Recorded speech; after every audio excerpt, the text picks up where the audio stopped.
many teams their team morale is going down because they aren't running the floor, and I'm talking about on defense.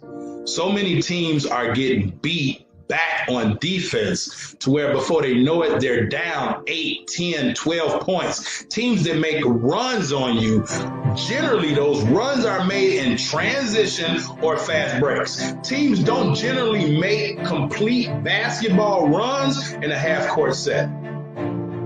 Teams really don't make runs strictly in a half-court set. Those runs build up momentum due to teams not getting back and running the court, running the floor on defense. So now they're able to get an easy shot. Now they're able to get a quick transition bucket. Now that confidence and that momentum is building up. Now they're able to, bang down a three. Now, they're getting going, the crowd getting rolling, the other coach like, timeout. And then when that other coach do that, now the momentum is that much greater. Does that make sense? So if teams really just run the floor on defense, they solve half their problems.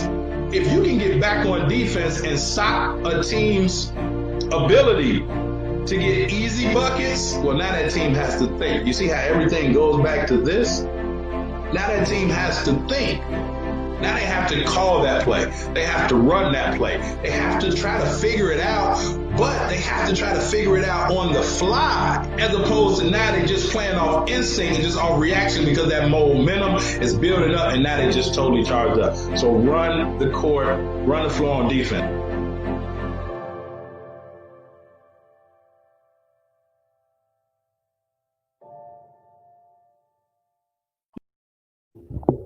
Good evening. How you doing? This is Coach Carvel Bailey, and I want to welcome you to another episode of Life and Basketball.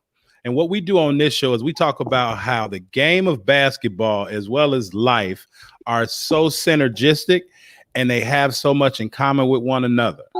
And so on this show, we interview athletes, former athletes, coaches, former coaches, officials, former officials, as well as those individuals that have been influential and very valuable to this game of basketball. And so the show is being brought to you by Bless the Ball Skill Development Academy, where we help student athletes get recruited, even if they aren't 5-star athletes. And so the show is being brought to you by Understanding Life Through the Game of Basketball as well. The show is birthed from this book. Understanding Life Through the Game of Basketball. The show is Life and Basketball. And so this book, as well as the show, we talk about principles, right? Basketball principles that are not only needed as well as helpful for the game of basketball, but definitely for life. And everyone that I bring to the show has embodied this in some form of fashion as a player or in basketball as well as their life. And my second book, I'll put the link up to where you can get copies of both of these books, as well as the first 2 seasons of this show and our bundle. I'll put that up a little bit later for you guys. But tonight, I am extremely excited to bring to the show an individual that has a tremendous story. Not only a tremendous story, but the title of today's show is The Heart of a Lion. And this individual has exemplified what toughness is, has exemplified what hard work looks like. And for as great as a basketball player he's that much more of a better human being. And so tonight I want to bring to the show, I want to introduce to some and present to most my guy, Mr. Donald Whiteside. D-Dub, how you doing, man? I'm good, KB. Thanks for having me on the show, man. Basically, man, I can appreciate your soliloquy on the relationship between basketball and life, because basketball has taught me so much. It's taken me so many places. It's made me so very prepared to deal with all of life's challenges. Absolutely. And it's a thing that a small guy like myself who started in Robert Taylor and moved to Englewood, and my mom struggled to put me through, private schools, so I could have an opportunity and a chance to make it out of a very, very, very tough situation. Like I said, I started in St. Basil, which is over in Englewood, near, Garfield and Wood, and went on to go over to, Chicago Leo, which is another tough but up and coming and progressing area. And had the opportunity and blessed opportunity to go and play and finish school at Northern Illinois University. A scholarship that I was, fortunate to get. Yep. I love it. And so tell us a little bit, I know that you just gave us that overview, but if you could, like, who is Donald Whiteside, the person? We'll talk about the basketball player and, the coach, the great mind. But who is Donald Whiteside, the person? My experiences, my schooling has taught me to be, humble, loyal, modest, hardworking, all those character traits that you need to be appreciated as a person that people can depend on, can call upon, can look to, not unwilling to follow, and those are just things that I developed over the years. But anyone to tell you, as many accolades as I've achieved, they can still pick up the phone and call me. If I just finished a game, with the Raptors or the Hawks or over in Latvia or down in Australia, if you have my number, you can still contact me. I mean, of course, we didn't have the access to each other that we have now. I mean, kind of been different back then if we had all that access, back then that we have now. But people could, and I've had people come up to me from years and years of, playing basketball professionally and in college and tell me how they were inspired by me. And frankly, I was just trying to make my own way. I was working hard and just trying to be an example. And as a basketball player, as a leader, I led a lot by example. I was urged and encouraged to start talking and be more vocal as my career advanced into the college and the professional ranks. Yeah. Man, you said a mouthful, and I don't like to speed past certain things. But one thing that you said, man, was loyal, modest, and hardworking. And then you kind of finished it with talking about how you really, was just trying to make your own way and, be hardworking. Can you break down, D-Dub? Because I tell people all the time, man, there's a difference in working hard and being hardworking. I personally believe, those people that work hard, it's almost like fake hustle,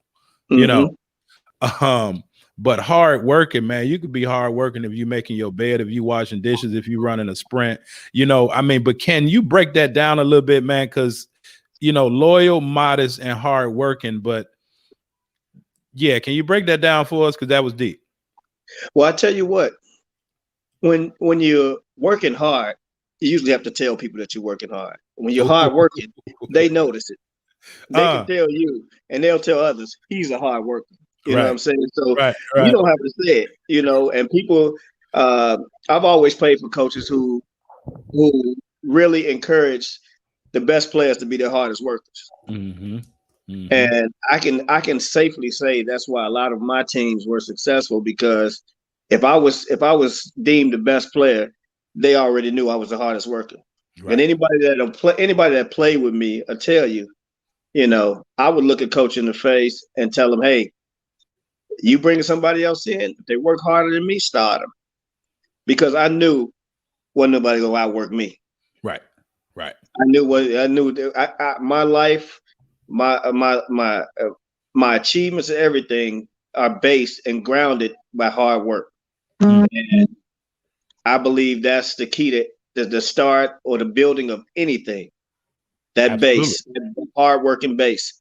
And like I said, when you're a hard worker, people don't you don't have to tell people you're a hard worker. Mm. They'll see it. But if you have to tell people you're working hard, you probably giving them 50% of what you really can do. You know what I mean? Because as Absolutely. soon as they question it, you get defensive. That's true. That's true. It's absolutely. That's true. Yeah, no, that's true, man. And you also said, and I'm gonna get to this question in a minute, but growing up in Englewood, how did growing up in Englewood help mold and shape the Donald Whiteside that we see today? Wow, man! I tell you what, I had two parks, one to the north, which was Lindblom, about a mile away, and one to the east, Ogden Park, which was about a mile away, a little over a mile away. And for one, we had to walk everywhere. Yeah, yeah. It wasn't real smart to ride nice bikes or anything anywhere because you could get knocked off of them. So just knowing how to maneuver and get along in the neighborhoods that I grew up in, that was one thing. And just learning the survival task that you had was one thing. And then being able to do something you love was another thing, because if you were a part of something, you usually had paraphernalia and hats and that sort of thing to show that you were a part of something. Absolutely. And those people that weren't a part of those things wanted to take that stuff from you. I can recall when I was young, I played for the Pirates. Okay. And we had the old Pittsburgh Pirates hats, The black and gold rings around them. But if you know Englewood, yep. and if you know the gangs in that neighborhood, that was a prime target for that game. Yeah. So we pretty much had to hide our hats inside our jerseys as we walked from our home to the park just to play. And it was just that area in between was a task. It was a journey. It was an adventure, and just being able to maneuver in our neighborhoods kind of molds you and made you tougher. And you were challenged on a daily basis. They didn't care if you were an athlete or one of the local gangs, or just a guy just trying to go to school or working a job. You were going to be challenged. Your day was going to come. And I built a reputation to that I was focused on trying to do, and with that I earned a lot of respect, and people started to protect me and shield me from all those dangers.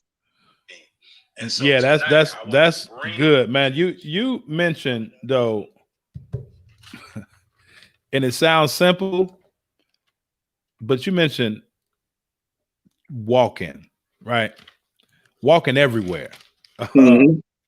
Even if you had a bike, but to have discernment and awareness of what you could do, what just awareness of your environment, but just walking, like, what did walking, because like step by step by step, when you think of walking, and you think of one is you got to have patience, you have to take your time. But walking may be more difficult than running, right? But how did walking make you tougher? Because now, even though you ain't riding them bikes, or you may not wear that hat, but you may be still going in them neighborhoods, so that walk may turn into a run, but how did just walking like that almost signifies hard work to me. You know what I'm saying? And as you say, we walked everywhere. If it's to the corner store, if it's to the park, whatever. But how did walking, man, just help develop your mindset to be tougher, to be able to face those challenges, if that makes sense? Well, I tell you what, not having things and making a way is one thing that already makes you tougher. Okay. I mean, like I said, I had bikes, but I wanted to preserve, my ownership of a bike. So I left the bike at home. At home. But there were deadlines that I had to meet. I had to be at practice by a certain time. So we would leave an hour early because we know we had to walk the distance, and it's just not just the walking. I mean, you got your head on a swivel. You're looking for, dangers in different forms coming from, maybe a dog is loose in this yard or the gate is open. Maybe it's a fight generating over here. Right. I've taken some hits from just trying to walk too close to a fight. I've been hit in the head a couple of times, with objects that were thrown. Maybe cars speeding down side streets, local gangs, people looking to pick fights with you just for the fun of it. Again, the paraphernalia that we were wearing, we had to protect it. Right. It wasn't wise to wear jewelry. A big bulging wallet in your pocket was another attraction. You had to be careful of everything. You know what I'm saying? So it was really I didn't think about it then, but it was really molding me and building my character, the things that I had to endure as I was growing up and as I was becoming a teenager. Absolutely. And that speaks to awareness too, as you said, if it's a bulging wallet or, jewelry, whatever, just being aware of your environment. Now, you say you went to private school, and then you went to Leo, which is a prestigious Catholic school, as we know. When did you know you wanted to play basketball? Well, to be honest, I didn't even really care for basketball. I had two very good friends to this day. One of my friends, Corey Walden, and another one, John Hamilton. We all went to this St. Basil school, the same school Randy Doss went to, and some of the other guys that played at Leo. But we were a year behind them. Okay. But they were having tryouts, and they were trying to encourage me to come out for trials. And I was pretty much a fanatic for baseball and football. You couldn't tell me anything bad about the Bears or the Pittsburgh Steelers or Harold Baines and the White Sox. You know what I'm saying? But they kept encouraging me. They kept trying to get me to come out. So I decided to give it a try. Basically, all I could do was dribble a ball, and I was fast already. Okay. And I could only dribble pretty much with one hand. Okay. But I decided to go to the trial, but unfortunately, the trials ended the day before. So they took me to the coach, the sixth grade coach, and presented me to the coach and asked him if I could try out. And the coach looked me in my eye, a guy by the name of Wayne Brody, and said, "Hey, man, trials were yesterday. Trials ended yesterday. But I'll give you a try. Go get dressed." And he put me on the second team. And I looked at the other guard and I said, "Okay, what do we do?" He's like, "Well, we're going to be in the 2-3 zone. So we just got to play defense." Right. I said, "Okay." And so they were passing the ball around the perimeter. And I looked at the guy and said, "Can we steal the ball?" And he said, "Yeah." So, make a long story short, I ran through about 3 or 4 passes, laid the ball up at the other end, and the coach pulled me aside and say, "Son, you got to ride home?" I said, "No, I usually catch the bus." He was like, "Well, I'm gonna take you home tonight." And from then on, it was history. Wow. And so, man, you could thank your friends for walking you to them, huh? Yeah, I thank them to this day. I thank them to this day. Man, wow, that's amazing, man. So now let's talk about Leo High School, the Lions. What did Leo High School do for you as a person? Well, I want to let the record book show that initially I was a big fan of Jerry Tokarz. So in the grammar school, we had played in a tournament at De La Salle, and I was fascinated with De La Salle's facility and their institution. Yeah. So me and my best friend, my friend John Hamilton, who now resides in San Diego, we were all set to go to De La Salle. But we had visited Leo, and Leo wasn't bad. We liked Leo a little bit. So he called me the night before the entrance exam and said, "You know what, man? I'm going to Leo to take the test." I said, "Well, that's what I'm going to." So we both showed up at Leo. We took the test there. And believe it or not, Jack Fitzgerald, who was the head coach there, he looked at me and said, "The kid's too little. He could never play for me." Mm. And I took that as a challenge. Anytime somebody tells me what I can't do, I take it as a challenge. And you know, coming from the grammar school to 3 years to enter in high school, man, I had worked so hard in my basement, just dribbling around chairs and bags and ducking under, you know, clotheslines and stuff with that basketball. And I was able to transform that to the court. Yeah. Transfer that to the court. And I had become quite the ball handler. Still was working on my jump shot a little bit. If you gave me a little time, I can hit it. But I'm still working on the perimeter game. But handling the ball, handling pressure, getting by a guy, those things were never a problem. Mm-hmm. Second nature. Yep. So again, like I said, you know, Jack Fitzgerald said I could never play for him, this, that, and the other.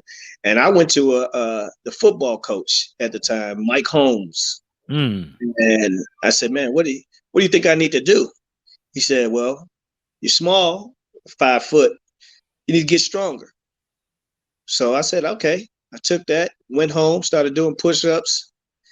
Man, by the time trials came, man, I was so confident, man. I ran through that trial, man, and it was like second nature. Wow. Man, everybody that said I couldn't do it was like, you know, thoroughly impressed. Like, man, you are phenomenal.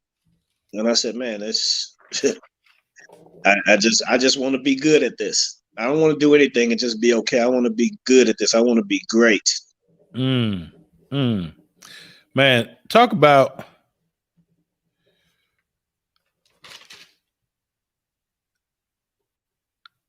you know, you were talking about just facing challenges. Talk about facing those challenges also mean that you had to be very resourceful, Don. And as you said, like, you know, you had your basketball, but if it's ducking under clotheslines, dribbling around chairs, can you just talk about, you know, the importance of being resourceful? You know, you mentioned it earlier, you know, with, you know, your background, how, you know, having some, but, you know, not having a lot, but just, you know, can you speak to that just in terms of being resourceful? Because, you know, I think a lot of athletes nowadays, you know, they feel like, man, I gotta, you know, have a rubber or a leather ball. You know, I gotta be in the gym. I gotta be with a trainer. You know, I gotta be doing all of this. But can you talk about like being resourceful and using what you had to, as you said, you didn't want to just be good. You know, you want to be great. You want to master something. Can you just talk about the importance of that, like being resourceful? Well, like I said, man, I didn't have the leather ball. I had the rubber ball, the $10 rubber ball, and I would dribble and pound that until my mom was livid in the basement. And I didn't have a gym or exercise facility to go to. All I had was a one-sided street, Hamilton Avenue, 6600 Hamilton Avenue, and across the street was a hill. And I would run up and down that hill to the top of it, to where the tracks were, you know, repeatedly, sometimes unknowingly, you know, exercising. You know, we're playing hide and seek, catch one, catch all those things, man. We'd often compete and race up and down the street. You know, all those things added to it. I had a big wheel. I didn't know I was getting stronger riding big wheels, riding bikes, doing skateboard, TikToking, helping my midsection. I didn't know any of this stuff was happening. Hold on. Hold on, man. Yeah, that's right. TikToking. I don't want to let it. Now I don't want to let it pass everybody because nowadays people hit TikTok and they think something with a phone, right? Right. But again, we talk about being resourceful, and what you talking about is being multi-purposeful Mm-hmm. because you going someplace, but you getting that exercise. So for the people that don't understand TikTok, can you paint the picture because you're on a skateboard, mind you? Mm-hmm. Mm-hmm. Well, what you're doing is you're on a skateboard. You've got one foot leading, and you've got one foot on the back of the skateboard to make the front lift up, and you're using your midsection, which is good for golf, and you're gyrating side to side to make yourself move forward. And we would do that for blocks, not knowing that we were helping our core and helping us become faster and strengthening our legs and our midsection. And riding bikes and all of that stuff, man. It just all came together when I became a basketball player. Yeah. So now, coach gives you an opportunity, you work out and, you basically transfer, as you said, what you were doing in workouts in your basement until your mama said, stop bouncing that ball. Mm-hmm. And you literally like just transferred it onto the court. Can you speak to the importance? Because I think nowadays a lot of athletes think that they can just turn it on and turn it off, and they don't really understand that you play how you practice. Like, can you break that down? Can you, like when Donald Whiteside, if you were in the basement or if you was in the gym, how did you play? Like was it a on-off switch? Absolutely not. Yeah. I did things repetitively, so that in the game I wouldn't even have to think about it. It became it was a repetition, which led to reflex, which led to habit, and it was instinctive. Yep. So if I would dribble full speed toward a chair, and it would jump in front of me, all of a sudden I could, boom, make that transition to get low, get around it, or wrap the ball around my back, or throw it between my legs. Yeah. And then right behind that chair was maybe a bag standing on the floor, a shopping bag. Boom, I had to transition because another person stepped up. And in my mind, those were people. Yep. In my basement, they were just obstacles that I set up. But in my mind, those were people. And maybe I would go past that the right way on the right side the first time, but then I would practice and do it on the left side. And whatever I did with the right hand, I did with the left hand. And like I said, the parks were like, back when I was young, the parks were miles away from me, and it was dangerous to walk to them. So what we did was instead of using the wood to make clubhouses like we used to do, we made two basketball stands. Ooh, okay. We went to the flea market, found some rims that were unattached to a backboard. We bought them. We took them. We made wooden stands, put some tires and some weight on the back of them, and made basketball stands and put them in the middle of our street. Wow. Resourceful. Being resourceful. Absolutely. You had to make good what you had. You got to.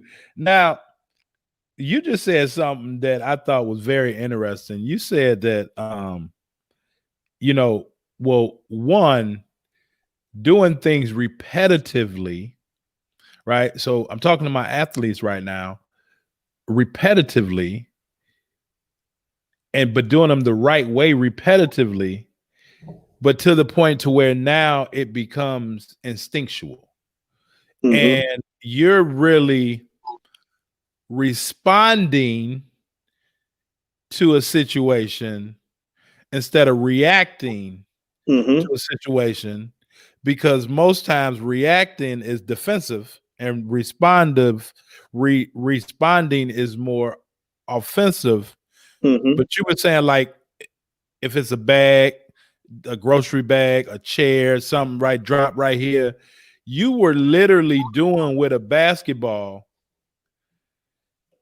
the same thing that you was doing when you was walking and down Englewood with your head on a swivel And as you said, if it's a dog, if it's somebody running, if it's a gang here, gang there. So literally you transferred those same skills that you learned walking them streets and you just added the basketball to it.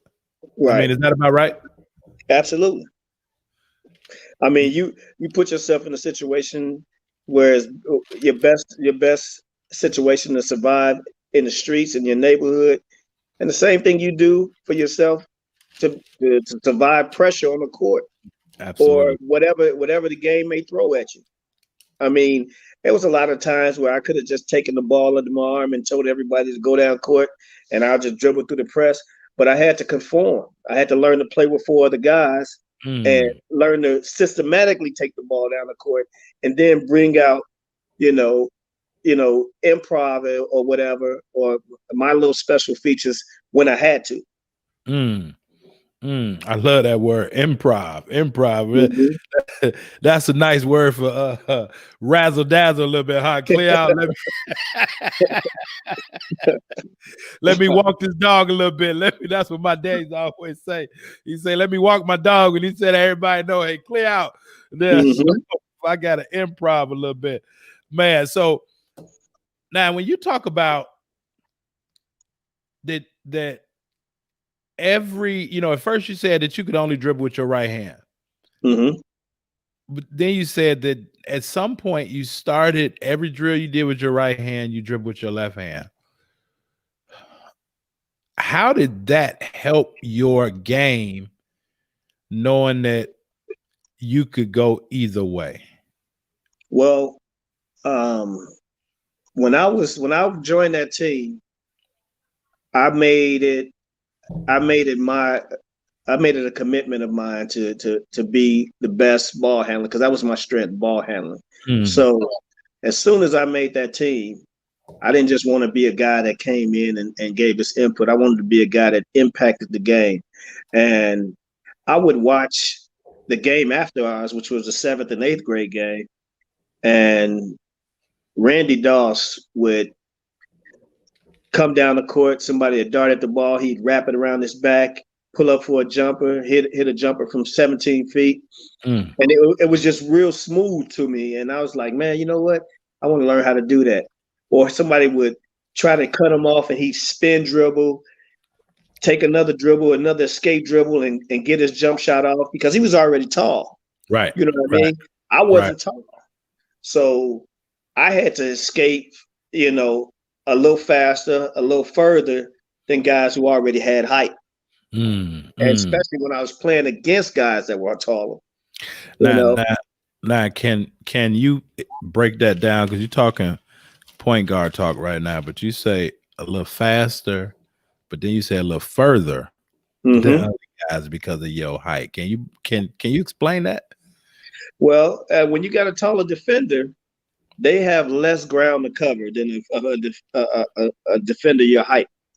So whereas I could pull up on a guy my height with only 4 feet between us, with a guy that's 6'8", 6'6", 6'7", they can be like 6, 7 feet back. But when they jump straight up, they cover more area and more ground. Yeah. So I had to be able to get that distance to get my shot off, or leave them standing and go around them. You know what I'm saying? And that's what I mean, escape them. You know what I mean? Yeah. That's deep and interesting, though. I mean, as faster and further. And I wanted you to break that down because, as you said, the taller defender or the longer defender covers more space, right? So a move that you may make on me, right, that we may be, around the same height, you may not have to go as far because I can't cover as much distance. Right. Correct? Is that what you're saying, right?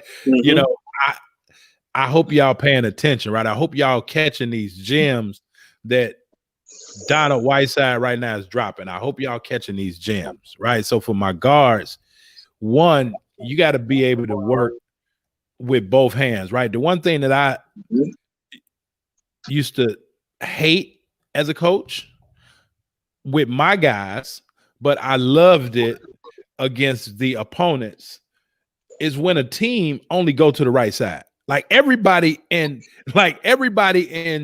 Chicago high school basketball start their plays on the right side. Everybody. You know, and it may be nationwide, right? But like so by you being able to not go either way and do things either way, and like you said, now you start to conform, right? So now you can do more, but you still are in the team concept. And as you said, you can improv if you need to, but you really plan for other guys. How important is it for the point guard and really anybody, but like to be playing for the person next to you, man? Because I'm asking that question because I think and you know, and I think a lot of parents fall victim because they want their kid to be the person, right? And so it's always shoot. But you said I got to conform and play for other guys. You could improv and get yours all day because now you can go either way, and you fast as lightning. But you plan for other guys. Like, how important is it to play for them dudes or those young ladies that's on the side of you? Well, I mean, as a point guard, and I like to refer to basketball savants like your Michael Jordans, your LeBrons, your Chris Pauls, you know, your Isaiah Thomas. These people are playing chess while everybody else is out here playing checkers. You know, they're thinking 3 moves ahead, and you're just the rest of the people are just looking at the next move. You know what I'm saying? Yeah. They see you open before you even get open. Before you even know you open. And a lot of times the ball is on the way and it's a surprise. And I mean, the shot is easy. Yeah. And when you get used to playing with people like that, man, I mean, it just becomes that much easier, you know?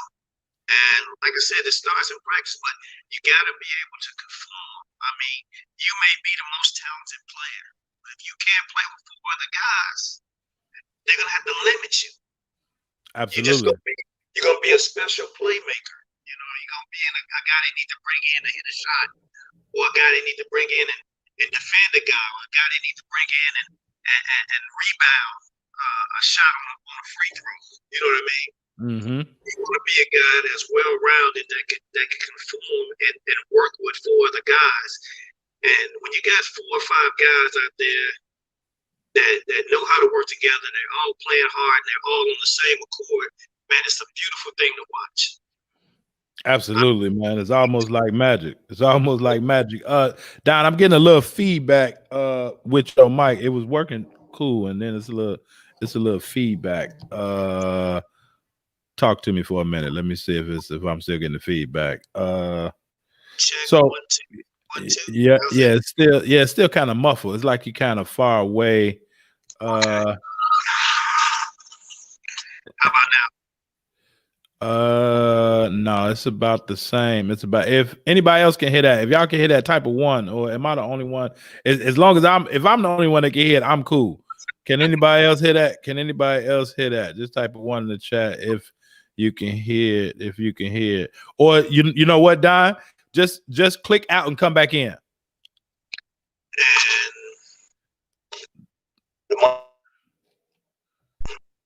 How about now?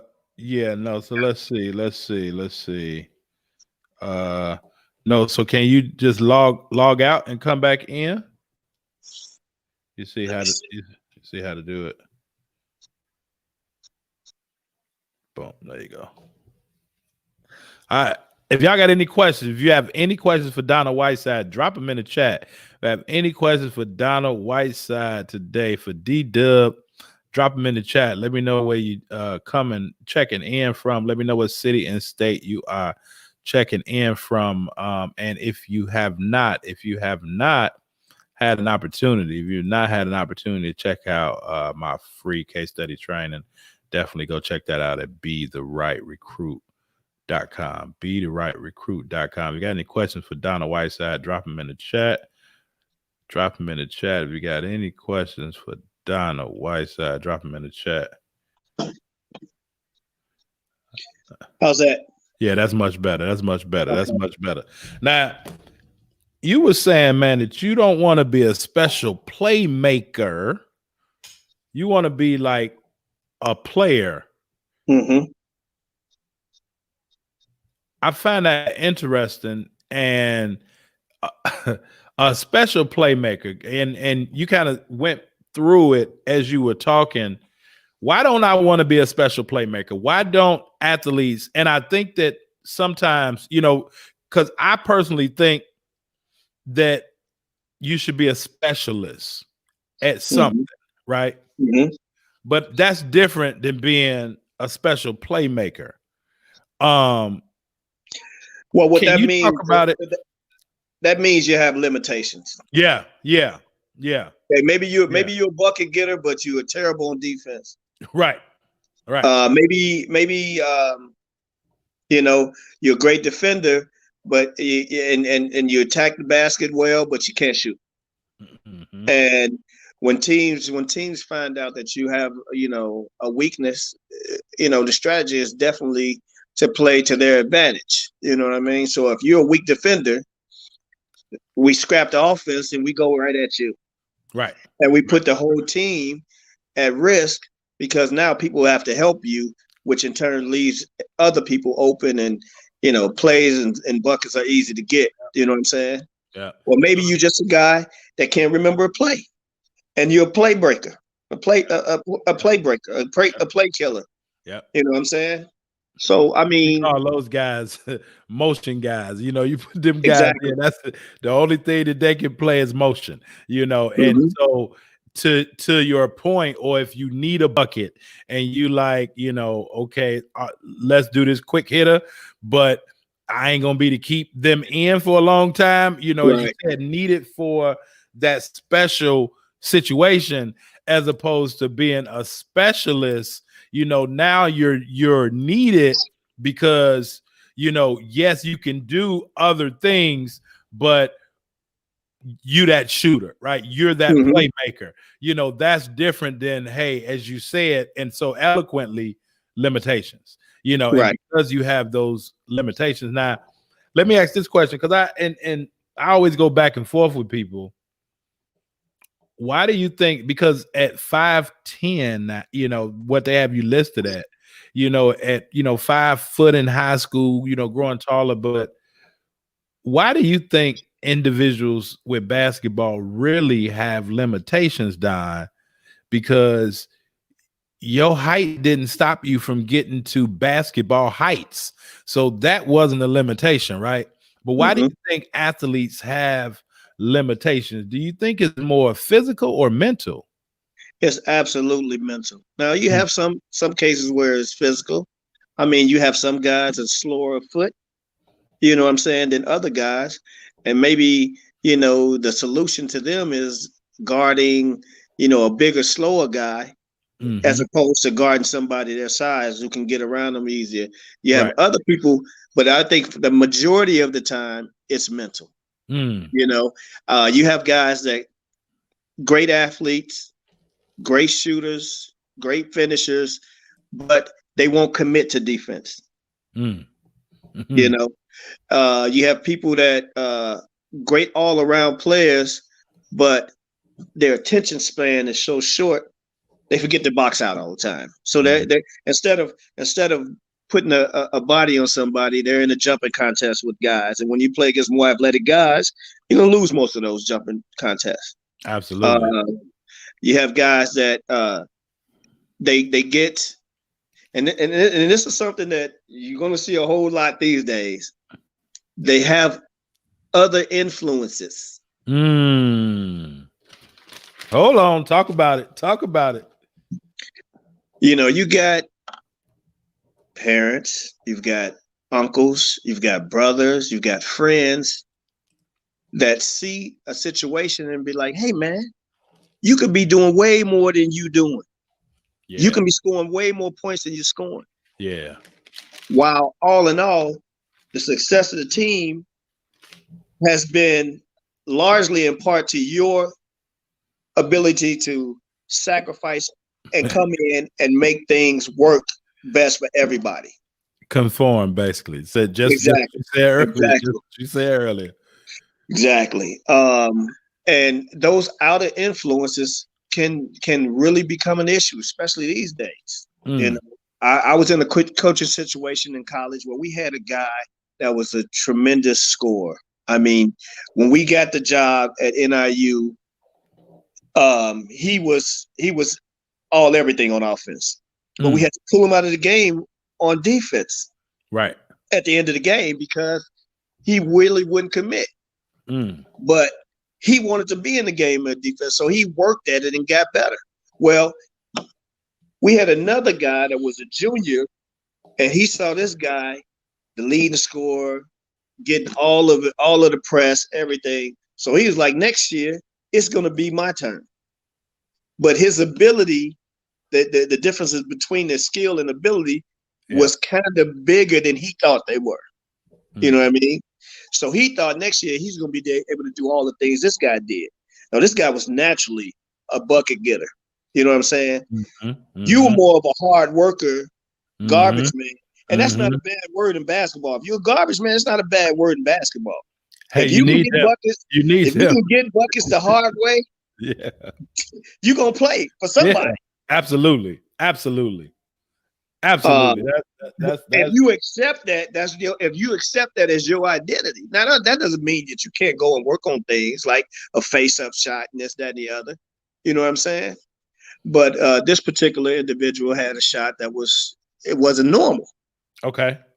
So I mean, and as opposed to the guy that before him, whose shot was as pretty as any shooter you ever seen. You know what I mean? But you run into those situations. And you gotta get people to buy in for the betterment of the team. And unfortunately, these days, you know, it's hard to motivate kids with that whole team thing. Because they have an agenda. You know, but having the experience and everything, you know, we couldn't motivate the guy that was on his way out. We couldn't motivate him with team talk. We had to motivate him. Listen, if you want to play after college, this is what you got to do. This is what you got to do. Now, do you believe? Because I think that you just hit a point that a lot of people don't want to talk about, and it's those other influences. You know, but everybody else gets the blame, but the influence. You know, they gonna blame the coach. They gonna blame the team or it, you know, but they're not gonna blame the influence, as you said, that's now in the ear of that individual that's ultimately affecting, as you said, the mind, and now they got a limitation.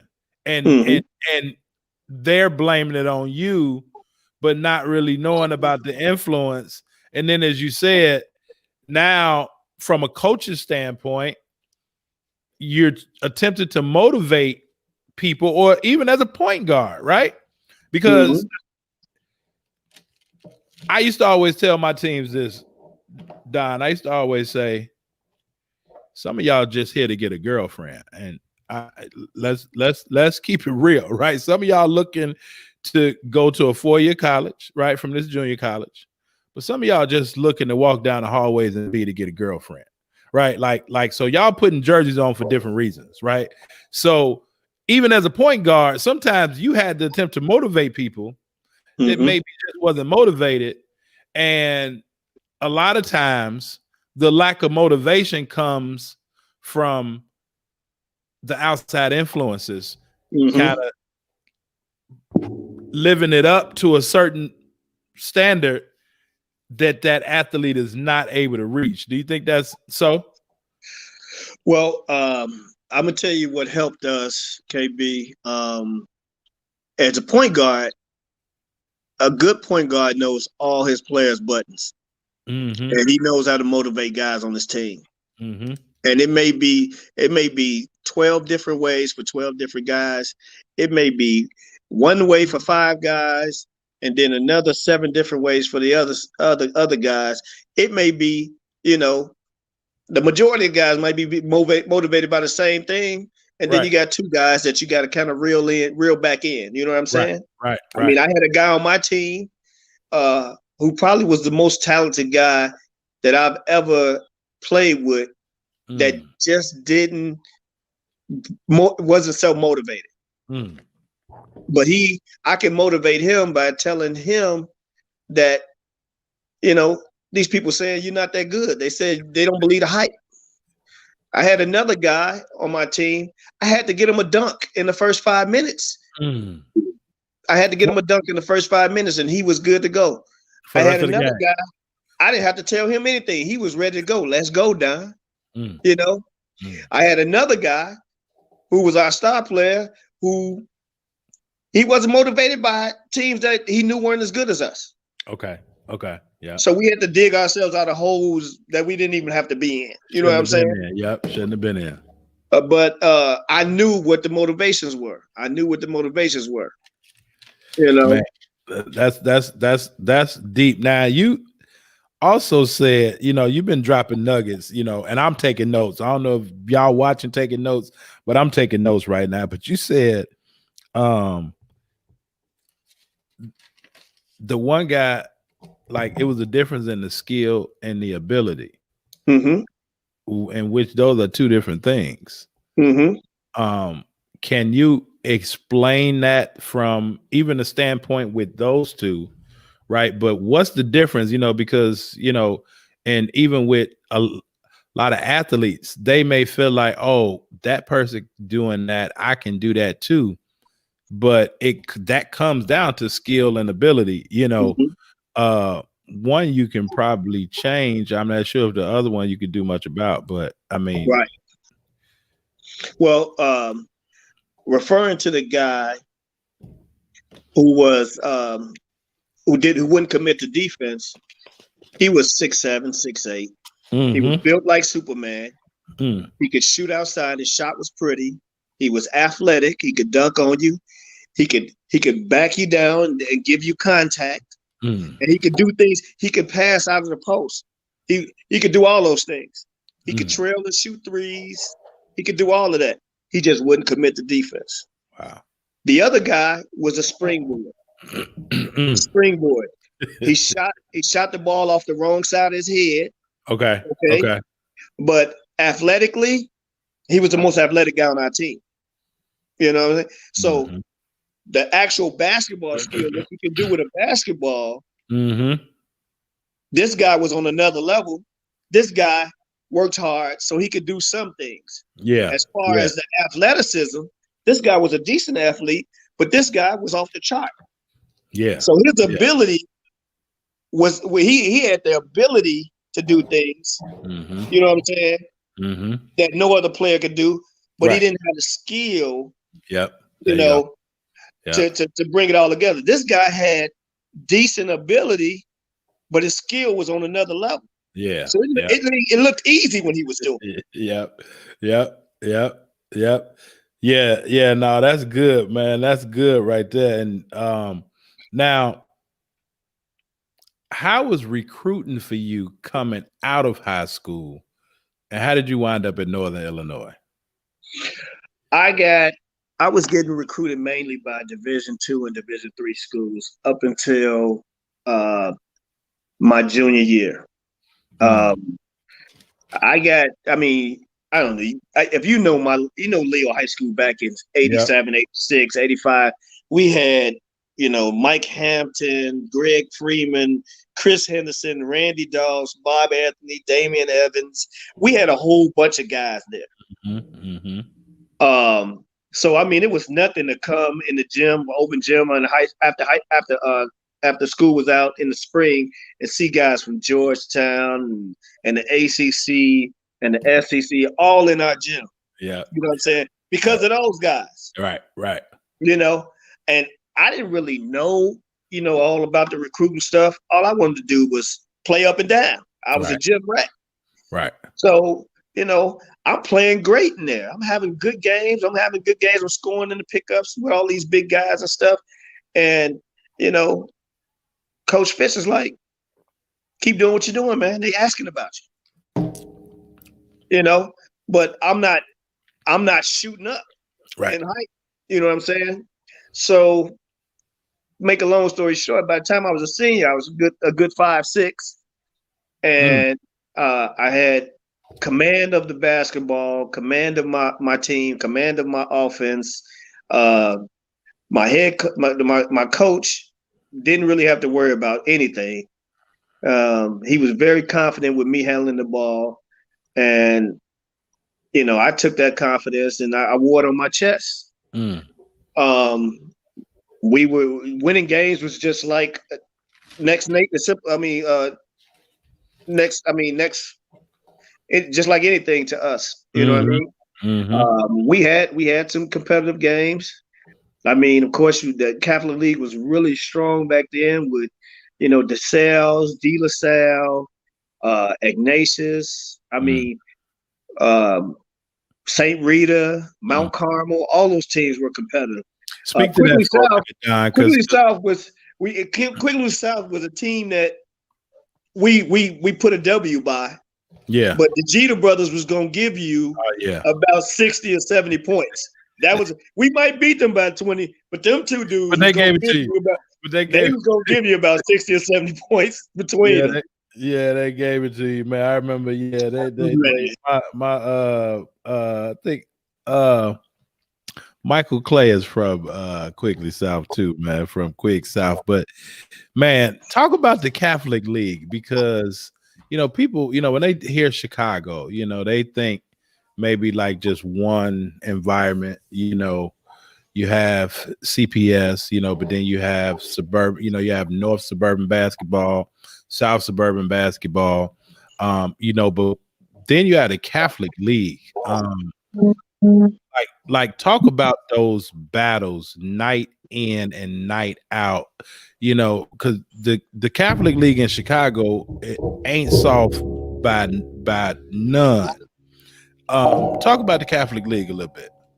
Well, the closest place I could relate the Catholic League to back then was like a New York, because New York, the private schools are just as good as the public schools, if not better. Yeah. Okay.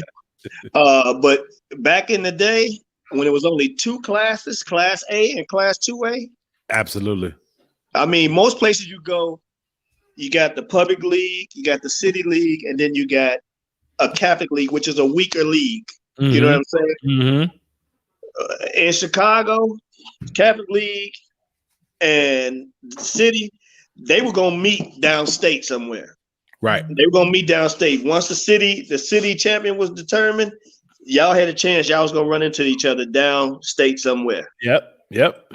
And most of the time it was before the state final, because they wanted to get rid of one of the city teams. Play one of those, Southern Illinois teams. Yep. So it was tough, man. And I mean, like, it wasn't those SEP classes, man. They were 2A and we were 2A. So I mean, even though we only had 500 boys, you still had to play. You still gonna probably play non-conference against the Simeons, the Kings, the Morgan Parks, the Westinghouses and all that. And don't go over there and play in that proviso or even a Big Dipper. Yeah.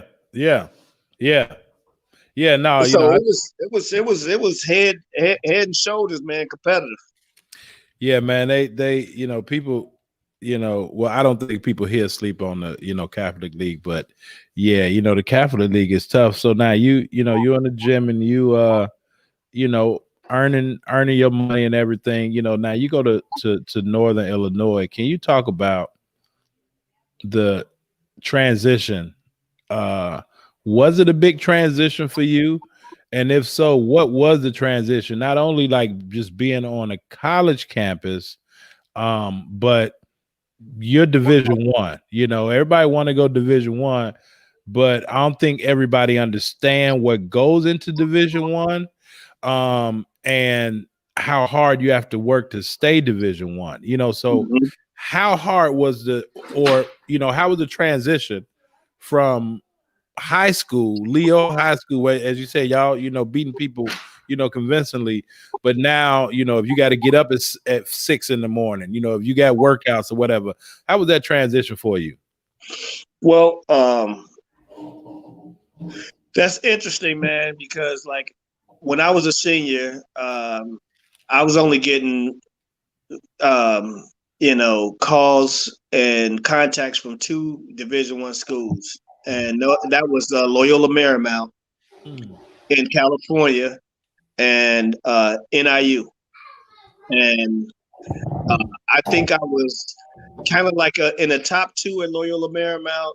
They liked the way how fast I was, and as I saw after I made my decision, Loyola Marymount was in the business of pushing the ball up fast, which was kind of right up my alley. Even though I kind of walked it up in high school, you know what I'm saying? Yep. But I had the capability of pushing the ball up. But I didn't like. I had never been on a plane, and I didn't like planes. And that kind of fizzled out, and I think they ended up taking Terry Mister. Okay. They took Terry Mister from a north side public school. I'm sorry. I think he might have gone. Did he go to St. Joseph? I'm not sure. But they ended up taking Terry Mister, and I guess the 1, 2, 3, 4 picks that NIU had at recruiting a point guard had kind of committed somewhere else, and I was probably fifth on that list. Yeah.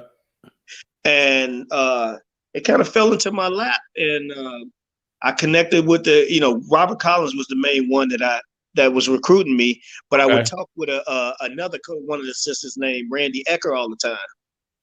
And when it came time to take a visit, I had already taken a visit to Viterbo in Wisconsin, La Crosse, Wisconsin. Okay. But when it came time to take a visit to Northern, the head coach came. Robert Collins came and picked me up from Leo. I had, fortunately, the week before, I had gone on a retreat and had rolled my ankle, so I was in a soft cast. Okay. So I spent my the first part of my visit to Northern on crutches. And they talk about it to this day, man. The guys that were there to host me, Rodney Davis and the guy Randy Norman from East and West Aurora. Okay. Yeah. And they said, man, when you came on your recruiting trip, all you wanted to do was go to the gym. You didn't want to go to no parties. You didn't want to go out to eat, So we just gave you what you wanted, and we just took that little host money and stuck it in our pocket. But that's all I wanted, man. I was a gym rat, man. I was a gym rat. All I wanted, and I was never really afraid of the transition, but because I know my work ethic. Okay. Okay. I got there, and prior to going there, I had to get a hernia operation, so I had to get a hernia removed. So when I got to NIU, the toughest part was I couldn't touch a weight for like 3 months. So I was already behind the 8 ball. You know what I'm saying? Right. So as soon as that got lifted, man, I hit it hard. You know what I'm saying? Okay. But prior to that, even the coaches said, man, some of the fans and all that was like, man, y'all wasting a scholarship on that one. Yeah. So now it goes back to somebody telling you what you can't do, like in elementary school, right? So how much did that fuel your fire? Oh man, I mean, we came in 7 freshmen. Myself, Donnell Thomas, Antoine Harmon, Andrew Wells was a Prop 48, so he was with our class. Stacey Harrington, Joe Jackson, and Brian Banks. So we had a good class. We had a real good class. Only 5 of us lasted all 4 years. Okay. Joe Jackson, who was out of Joliet, about 6'6", all right-handed, could dunk from the free throw line. He ended up trying to transfer to Louisville. And Brian Banks had some issues and had to he still went to Northern, but he had to leave the team. Okay. So we kept that core together. Um, we had as sophomores, we were good, but we just couldn't close games. Okay. So we were 11-17 as sophomores. Stacey Arrington averaged 18.2. Donnell Thomas averaged 18 points, and I averaged 15. Andrew Wells averaged about 9 points, and Antoine averaged 10. Okay. So we could get buckets. We just couldn't stop anybody. We couldn't close games. But we were getting there. We were still young, all sophomores. All the upper classes had pretty much quit because they knew that we were coming. It wasn't that happening. Yeah. So my junior year, between my sophomore and junior, there was a transition. My coach, Jim Rosborough, who was assisted by Robert Collins and all that, were let go. They were let go, and Jim Molinari came in. And Jim Molinari is a stern disciplinarian.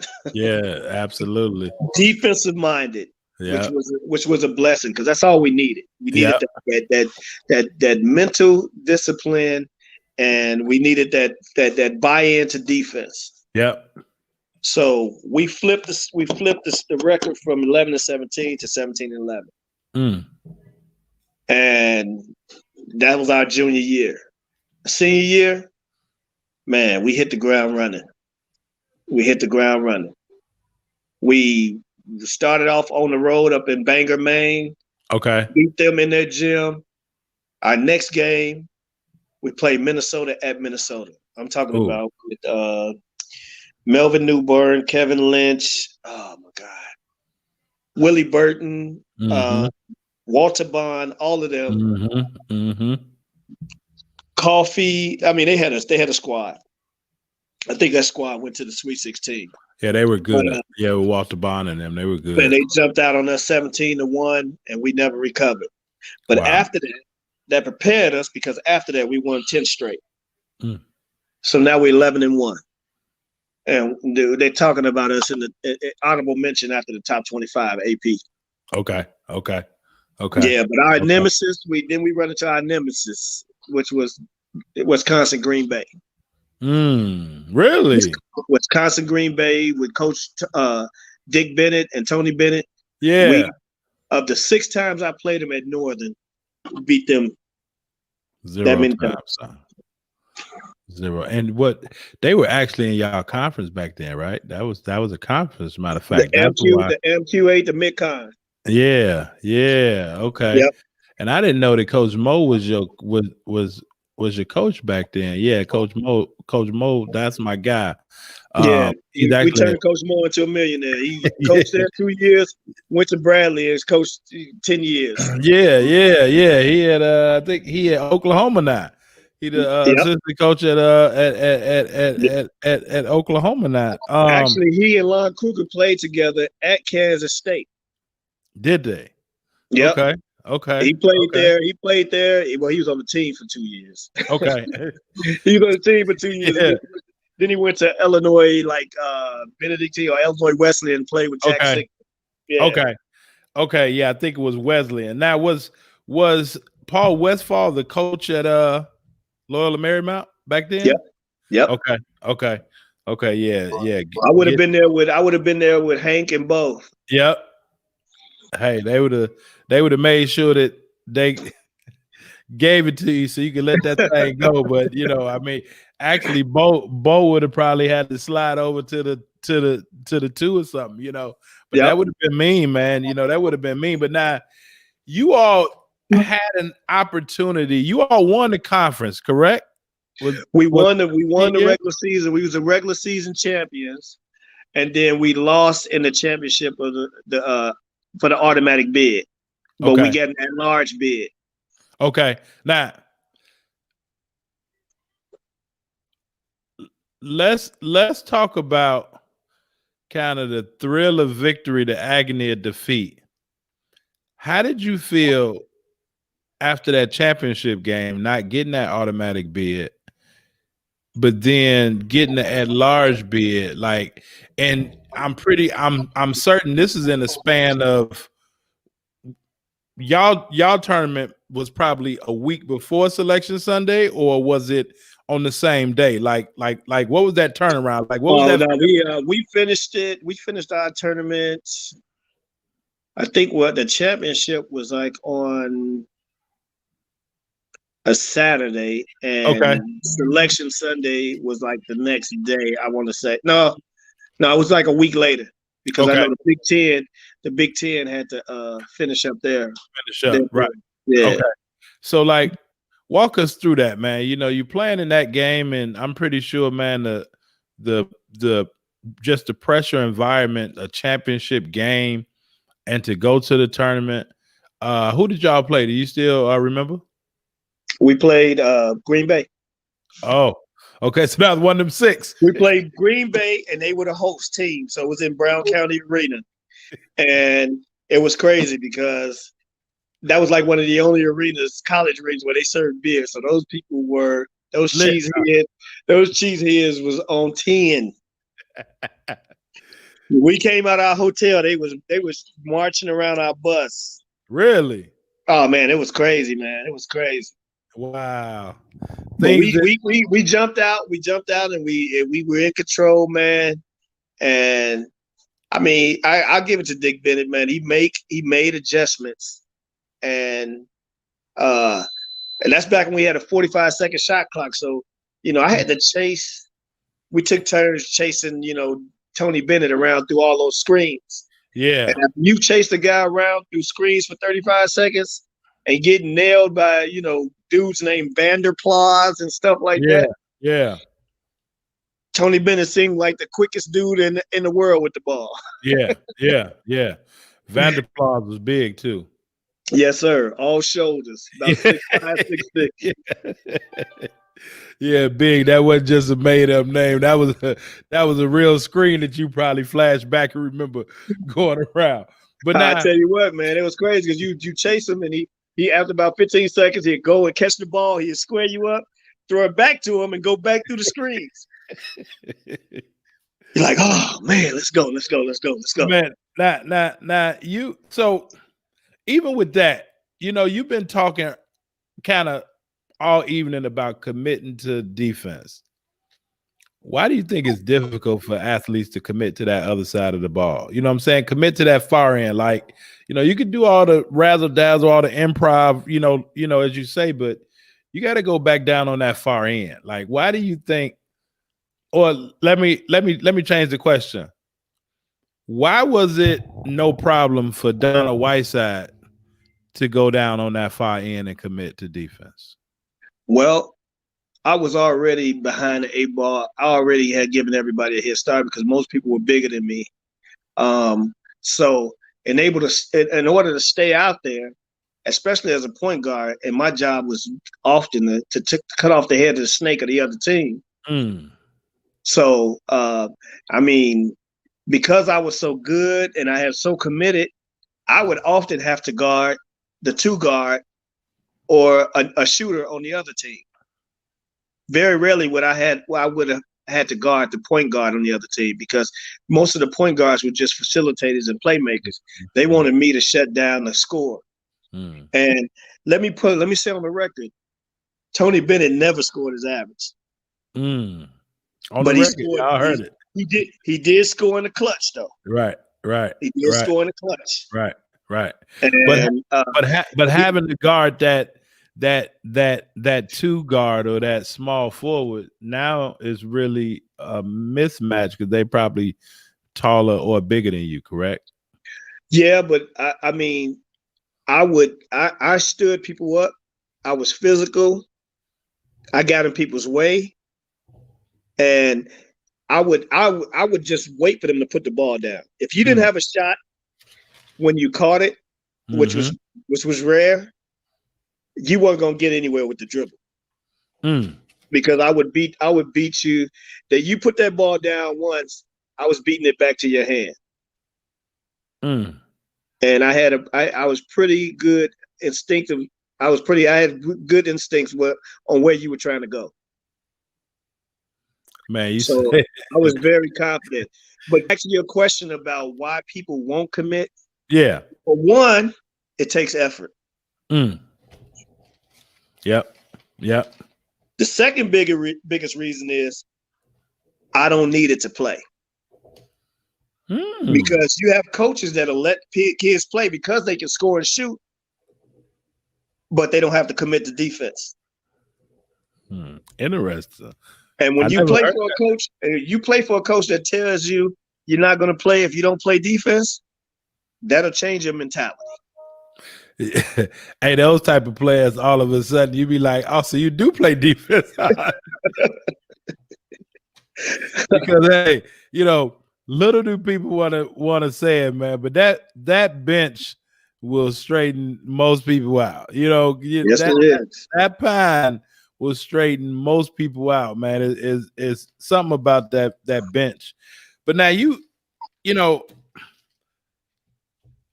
so you guarding, guys, and you said if they don't have a shot on the catch, they wasn't gonna get it on the dribble. Mm-mm. And you said, and if they don't have a shot on the catch, which was rare, which means that not only were you committing to defense, but you were aware of your opponent's strengths. Absolutely. Talk about that. Well, it was a practice of our coach during pregame. Like a pregame meal, we would watch film right after. And he would show us, some plays that they run, some things they would do on defense, on offense, and then he'd cut the TV off. And he would say, okay, Donald, tell me something about Pete Freeman. And I go, Pete Freeman? That's a center. And that was my first lesson. He was like, man, listen, I don't want y'all to know just the weaknesses of your guy. I want you to know the weaknesses of everybody on this team. And that was critical. I mean, we had centers and forwards that knew what the guards could do. So at the end of the game, if they needed a 3-pointer and we were switching 5 positions, they knew exactly what to do. You already knew. And those are like little coaching techniques and everything that I've really incorporated into my own psyche. And man, even at the AAU level, I had these kids prepared to do what they needed to do to close the game out. And which ultimately, as you said earlier, just goes back to the mentality or the mind of the athlete to be able to finish games. And as you said, with your point, you had a player on the team, the best player that, okay, if you playing down to your competition, but now you got to try to turn the switch up. Those are the hardest ones to come back from. Absolutely. And then it goes to your point of being in the basement with the ball and the strings and the bags. Like, you have to practice a certain way so that, as you said, now it becomes instinctual. So I really don't like when people say, oh, this game don't mean nothing. Or, when, you see guys out on the court maybe and their shoes are not tied. I saw a high school kid play a whole game and his shoes wasn't tied. And I took a picture and I sent to the coach, and the coach was like, oh, and I'm like, first of all, why ain't nobody on your bench noticed this the whole game if you coach it? But like, we talked about practicing how you play, but and taking plays off, but I don't understand how people feel like this game doesn't mean anything. Like, even when you had that ball and y'all walking to the park, how important was it, even though it's not the most important thing, but how important was it to win for Donald Whiteside? Well, I already thought I was competitive, but man, I started watching the guy, and I really didn't like the NBA, but then I started watching the guy You might know him by the name of Michael Jordan. He was the most competitive guy, and he just would not let his team lose. Right. So when it's all said and done, I think you could say I had kind of that Michael Jordan mama mentality, that will to win, and I just whatever I had to do or whatever I could do within my power to help pull this out, I was going to try it. I was going to try it. And I mean, it went off into my pro career, into my coaching career. Yeah. I just always had that will to win and to do whatever it takes. And I try to spread that mentality throughout my players, because I mean, honestly, if I'm in a position where I'm coaching a team and you're not thinking right, like I mean, because I can't get out on the court and do anything anymore. Absolutely. But if I'm secure in my belief that you have that mentality, I'm not really worried about the outcome, because it's going to take care of itself. You know, and my son is really competitive. But again, he chose not to play. Right. You know what I'm saying? But I mean, if my nephew had my son's mentality, then he'd already be a millionaire. He'd already be a millionaire. Yeah, yeah. Yeah. I mean, but it's a lot of the guys that have the talent, they just don't have that drive. Yeah. That guys with the lesser talent and ability and size, all that have.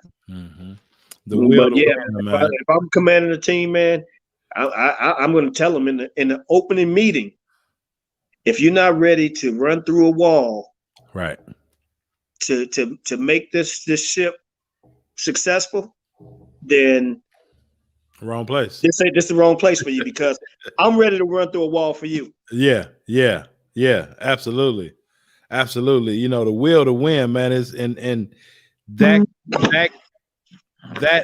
has to go back to, again, taking them walks through the neighborhood, and as you say, just being challenged, and being able to face that challenge and figuring out a way, and I'm going back to that point now, because I didn't want to, talk about it then, but like when faced with challenges, you have to figure out a way, so in actuality, you didn't necessarily know what about basketball. You played football and baseball, love those.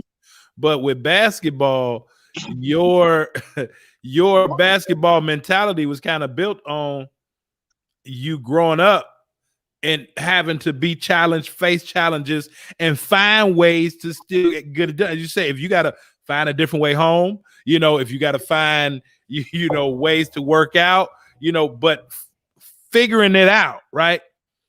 How important is it for point guards, right? And you can speak as a coach, as a player. How important is it for point guards to be able to figure it out, like on the fly? Well, making adjustments on the fly, not being predictable, because people look for predictability. You know what I'm saying? I had to be unpredictable to get a lot of things accomplished. Okay. Yeah. A lot of guys come down, they run the offense to the right side. Whereas I started the last game and I ran into the right side, and then to the left side, then back to the right. The next game, I may run the first three to the left. Right. You know what I'm saying? Right. Whereas first time I come down, I go through my legs real hard from right to left and blow by you.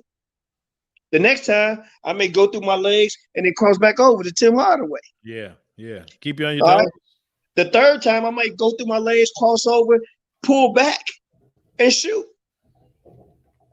The fourth time, I may all of this is happening through my legs, cross over, pull back, man up, and then go back by you. And all this is happening fast. You gotta set your opponent up, man, for the unexpected. Unpredictable. I love it. You got to be unpredictable. Point guards, you hear that, right? Be unpredictable. Now, being unpredictable, allowed you now to take your basketball career beyond college. You know, the basketball stops bouncing for everybody at some point in time. We know that. Very few have the opportunity to continue to play after college. You had the opportunity to play after college. Talk about that journey. Well, my senior year, after my senior year, me and my backcourt counterpart, Stacey Arrington, we realized that we had been contacted by, at that time, the Washington Bullets and the LA Clippers. Now, to me, that was like a treat, because I never expected somebody my size would be even have the attention of a team at the next level. Mm-hmm. But I also didn't feel like I was ready. So I decided to take my talents overseas and prepare more on a professional, semi-pro level than just go and give it a try, right away at the top level. Now, I kind of regret not going for it initially. Right. But at the same time, I wouldn't trade my experiences and everything, because they shaped me, they prepared me. But yeah, man, it's a mentality. You got a lot of people that have the talent and ability, but don't make it because they can't grasp professionalism. Because no longer do you have a coach guiding you everything you need to do to be ready for this event, right, so to speak. Now, all of that stuff should be ingrained in you, and now you're showing some measure of professionalism that you can institute into your preparation, right, to get ready mentally and physically for this event. And I learned a lot when I got there. I mean, like we would watch film, and we'd watch some of the plays the team would run, and we'd rehearse some of those and shoot around. But no longer did the coach say, "Hey, what is it that this guy does? What is it that this guy does? What is it that this guy does?" That's what they're paying you for. Why is that missing? Yeah. So one day, I'm talking with Damon Stoudemire. He's looking in the paper, and I said, "Man, what are you doing?" He said, "Man, I'm looking at this guy's last 5 games. The last 5 games, he struggled shooting from the field. I can't let him get back going tonight." And I said, these guys do their own scouts of their counterparts, their opponents. So I had to learn that. And I mean, it was just, that's the difference of a guy that came from the Pac-12, Pac-10. Yep. And a guy that came from the Mid-Con. You know what I mean? Absolutely. Now, I know what you mean, but other people don't. Coming from the Pac-10 and coming from the Mid-Con, they're both Division One. Some may say one is, low D1. You got mid-major, you got high D1. But in terms of even now on the pros, why does that matter? Perception-wise, why does that matter that one went to a Pac-10 and one went to a Mid-Con? Well, there's a lot more skill and personal development at a mid-major or a low Division One, as opposed to a high major. These guys come in, they're expected to know things, as opposed to guys who started playing basketball 2 years ago but are 6'10", and they're projects. You know what I mean? Yeah. The high majors, they grab the cream of the crop. But even now, high majors are recruiting down because, of that cream of the crop, how many of those guys really have the motor, you know, to make their teams go? You know what I'm saying? I mean, that could come in the form of a point guard, or that could come in the form of a power forward who may not be a shooter or anything, but runs the court, blocks shots, gets every rebound, defends other bigs, you know, starts the break, finishes the break, everything. It's hard to find that.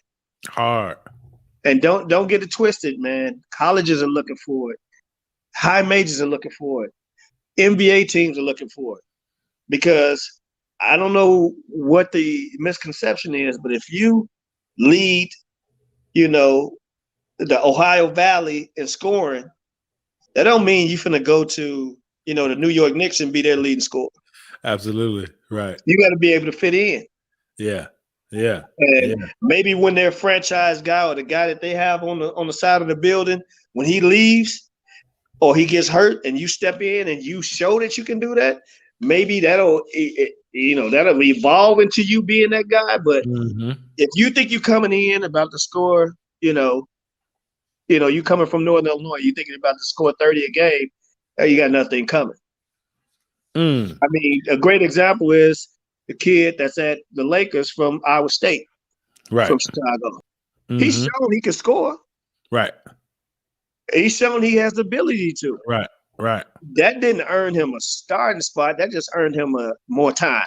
Right. Right. Exactly. Because when it's all said and done, it's Anthony Davis and LeBron's team, and everything else is just a bonus.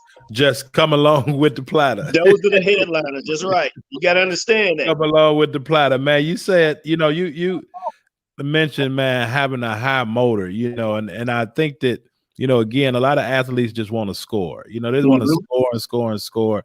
Parents want them to score and score and score. But, I had Coach Gene Cross on one of my episodes, and we were just talking about it, like being able to play at a certain level the whole game, right? Like just not taking plays off, but being able to play at the highest level for the duration. And it's very few people that can do that. But part of having that motor, and it goes back to what you're saying about skill and, ability, you might have the conditioning for it, but part of that motor, you're going to get banged, you know what I'm saying? You're going to get some of that. So how is that mental motor too? And having that motor, but, and those junkyard dogs generally have a high motor.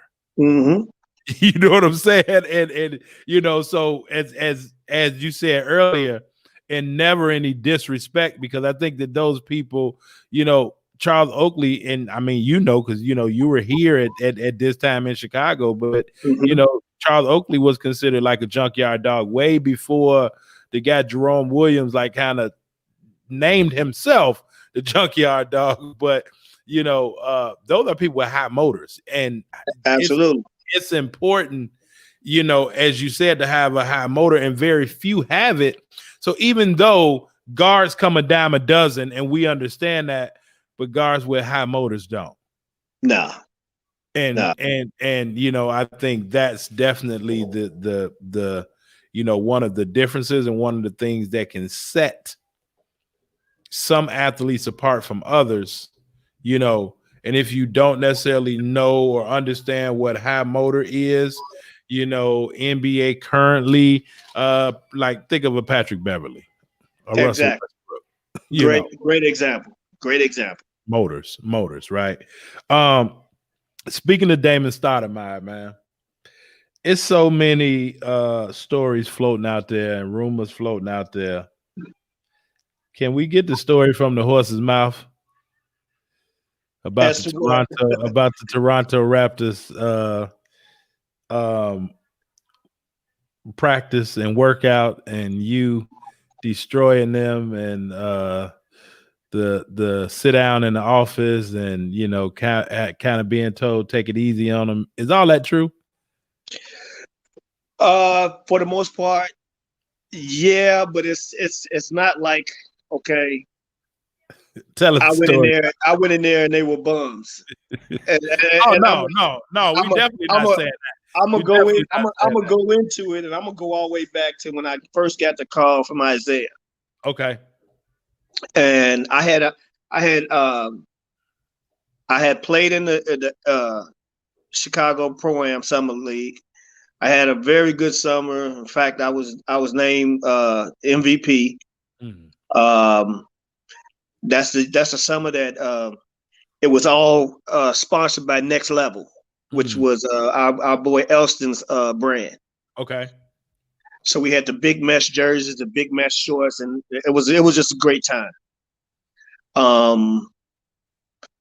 I got a call out the blue because Larry Thomas had come to the game and checked me out, and Willie Scott had set a little situation up where me and him talked, and Larry was like, "So what? You think you could play at the next level?" And my confidence was so high, I just said, "Man, just put me out there and I'll show you." Mm. So he was like, "Okay, I like that." So I ain't think nothing of it. I went back to playing the summer and all of that. Went back to school. And on one Saturday, I got a call out the blue, and they said, "Hey, man, what's up?" I was like, "Hello, who's this?" He's like, "Man, it's Tuss." I was like, "Tuss?" He's like, "Yeah, Tuss, Zeke." I was like, "Oh, what's up?" And he was like, "Man, I heard a lot about you. I want to bring you up for a workout." I was like, "Okay." And, we chatted it up a little bit, and this, and I told him a little bit about myself, and, he told me what the situation was. And after that, he was like, "Man, before I let you go, I just want to give you one more little thing, basically to motivate me." I was Right. like, "What's going on?" He's like, "I want you to act like I'm trying to give you 250,000 and they trying to take it away from you." I said, I was clearing 800 a week teaching and coaching at Leo. Every 2 weeks I was clearing $800. I said, "Enough said." So enough said. Okay. So went back to teaching and coaching at Leo, and called me, told me they wanted me to come up there for a workout. Went up there for a workout, played against BJ Tyler, played against Harold Miner, played Isaiah one-on-one because it wasn't really enough up there to run 5-on-5. Okay. And I came on back home and went about my business. Then I got the call to come up there and go to camp. So I told my my job, which was Leo High School, "Hey, man, I'm gonna be gone for about 2 weeks. Got this opportunity. I got this opportunity. Just keep this between us." And they were like, "Okay, we got your spot when you come back." I was like, "Cool." So I go up there, man, and by the time I get there, they loading up the bus and everything. I'm finna go to training camp, which is outside of Toronto. Okay. Another spot in Ontario, outside Ontario. In Ontario. So we ride for about an hour and a half, man, and they put us all in hotel rooms and this, that, and the other. And we go over to the facility, and they taking pictures everywhere, this, that, and the other. They doing this, they doing that. So I'm looking around and just seeing everything, and I'm seeing all these cats I done watched on TV and watched in college and this, that, and the other. No big deal. Go back to our rooms, have a good night. The next day, they bring me in. We filling out paperwork. So they bring me into this room, and the whole table is like a big table, conference table, and it's filled with all the players, and they filling out paperwork. And Glenn Grunwald brings me in there, and they look up at me and basically look and say, "Oh, there ain't nobody," and just went back to doing their paperwork.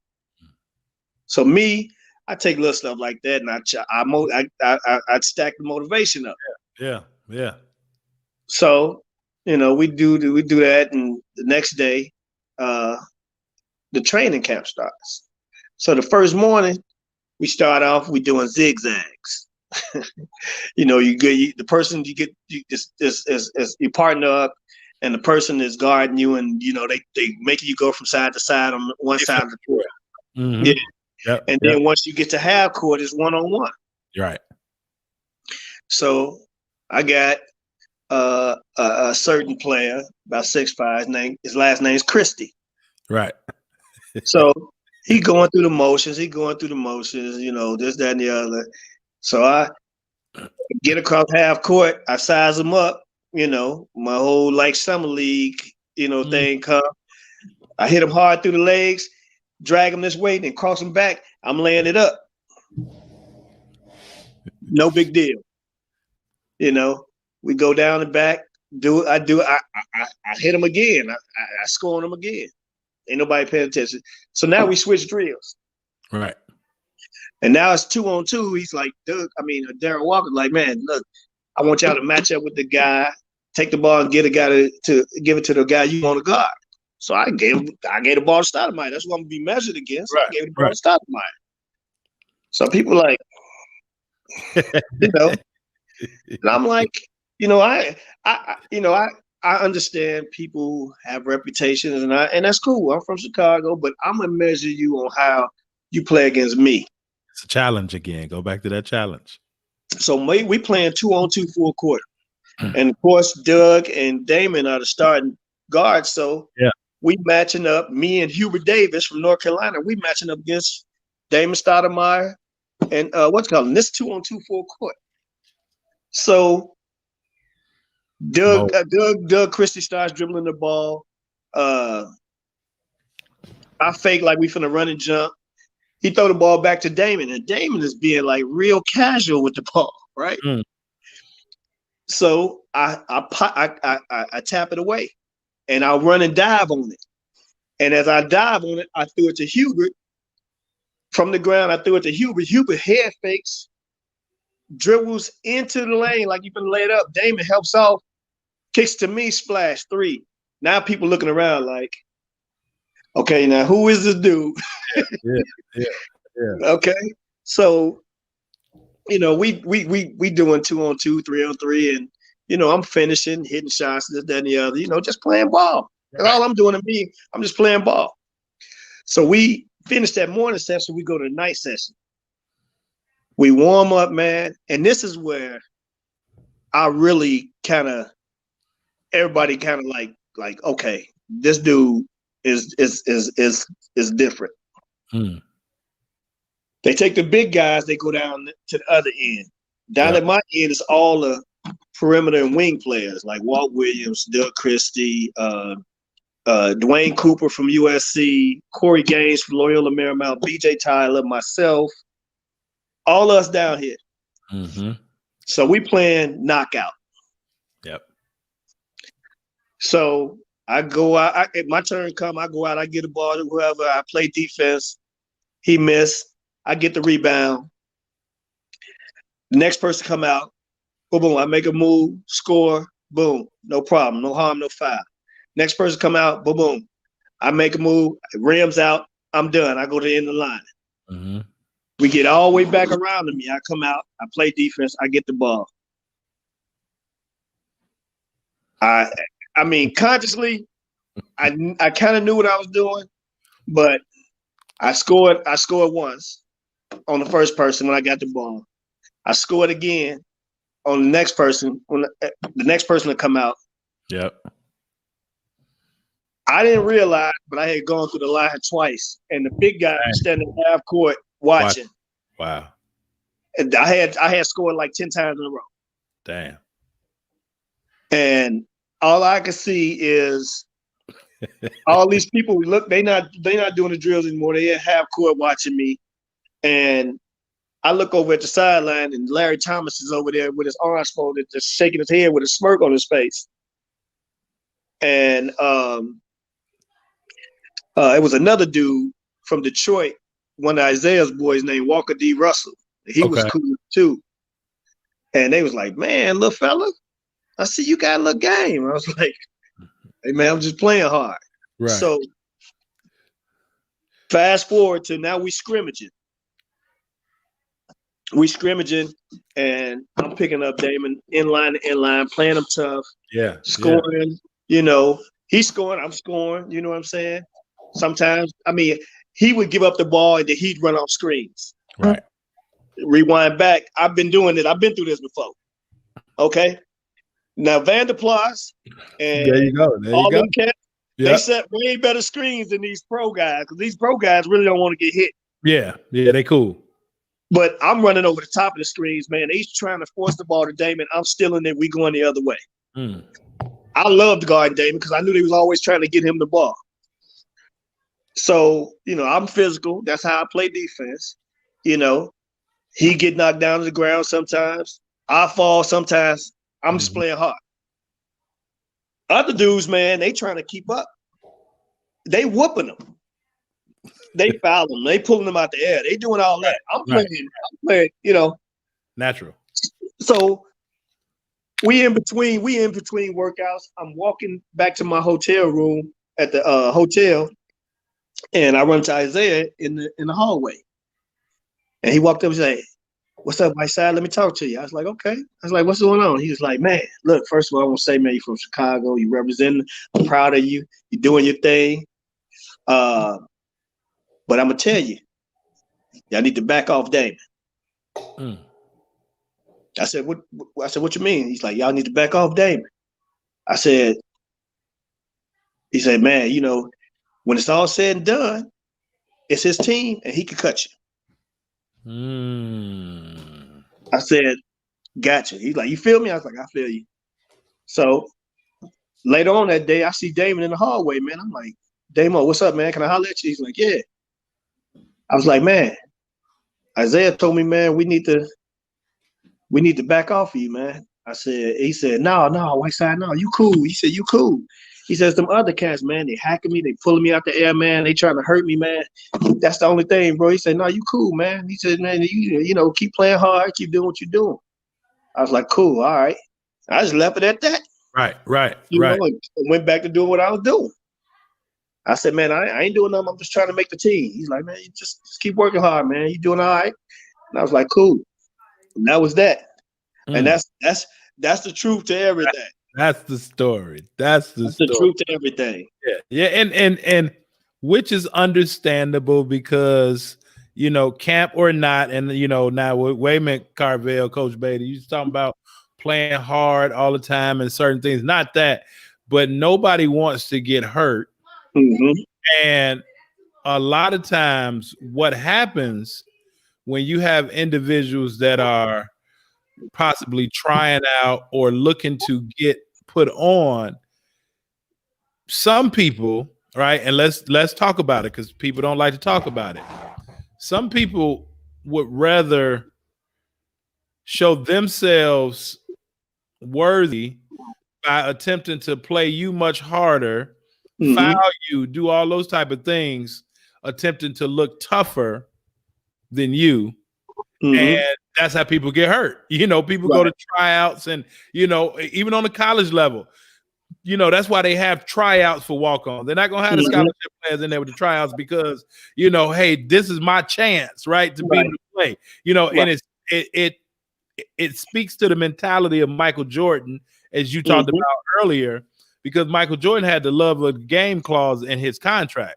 Meaning he could go to any park anywhere and play anybody, but because he loved the game of basketball, as you said, right? It's like, man, I'm out here playing. And it's only one way that Donald Whiteside knows how to play, and I'm competitive, right? And that was embedded from, the streets of Englewood, right? Like, okay, I'm stepping up to meet this challenge. Now, it's on you if you want to challenge me back. But it seemed that you went into that opportunity knowing that, like, I'm here to get a position. So if it's in, zigzags, which really is a warm-up drill. It's really a warm-up drill when you get to the higher college level and pros, right? But now, and so the warm-up drills to now the one-on-ones, you going one-on-ones, the zigzag, then 2-on-2s, 3-on-3s, not 5-on-5s. And this is multiple times. As you said, it was the morning workout, then was the afternoon workout or the evening workout. And then you said in between the break is when you saw Isaiah, which means was it walk us through a normal day at a Division I level, and then walk us through a normal day on the NBA level. Well, that Like could in terms vary. of That could vary duties depending on the coaching mentality. That could vary depending on the coaching mentality and the team. Okay, because you got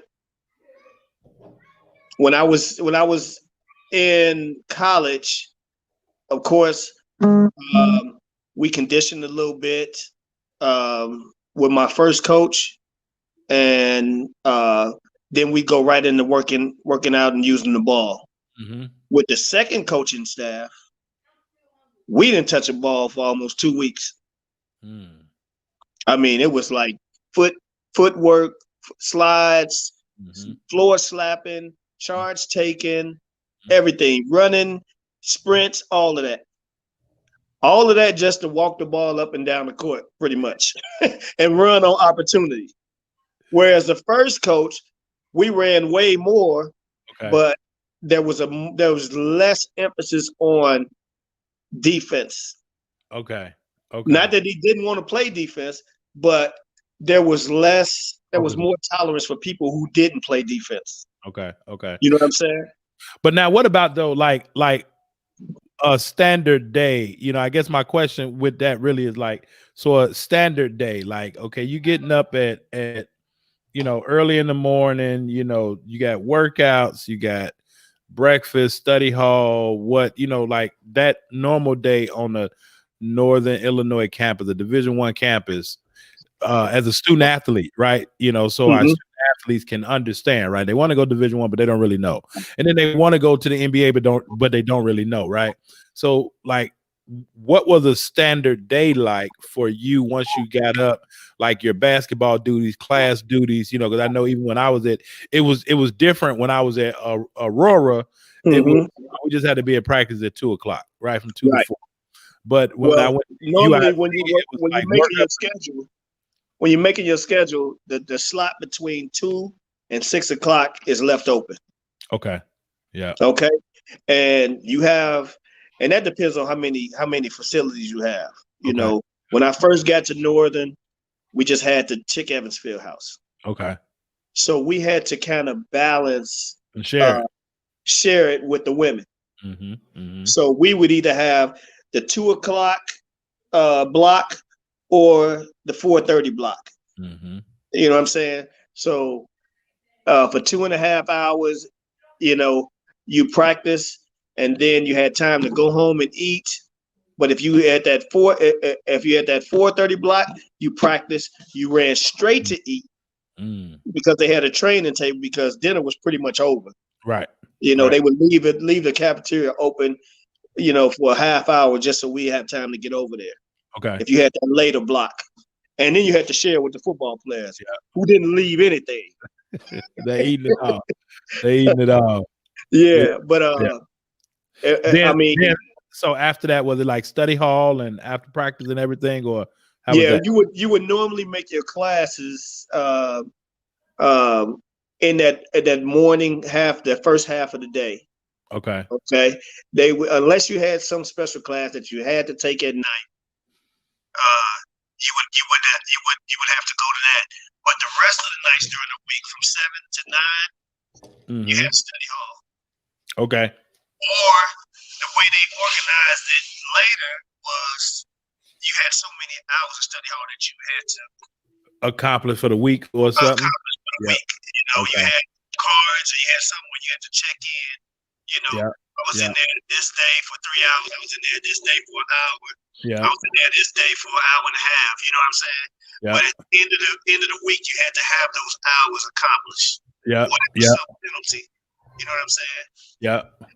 Then depending on like if you needed a tutor, if you were struggling in something, you may have to build on top of that.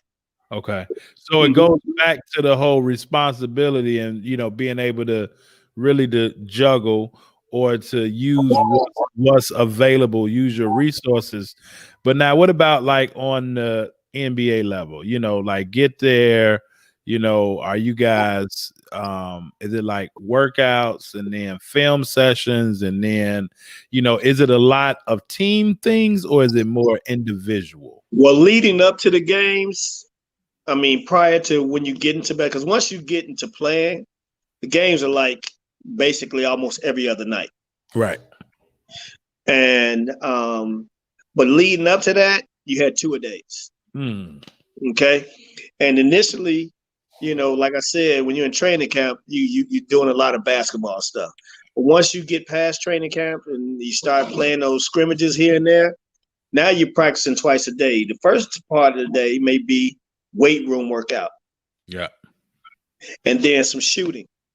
And then when you come back later in the afternoon at like 4, then you're doing your actual, 5-on-5 practice, the drills, all of that stuff. You know what I'm saying? Okay.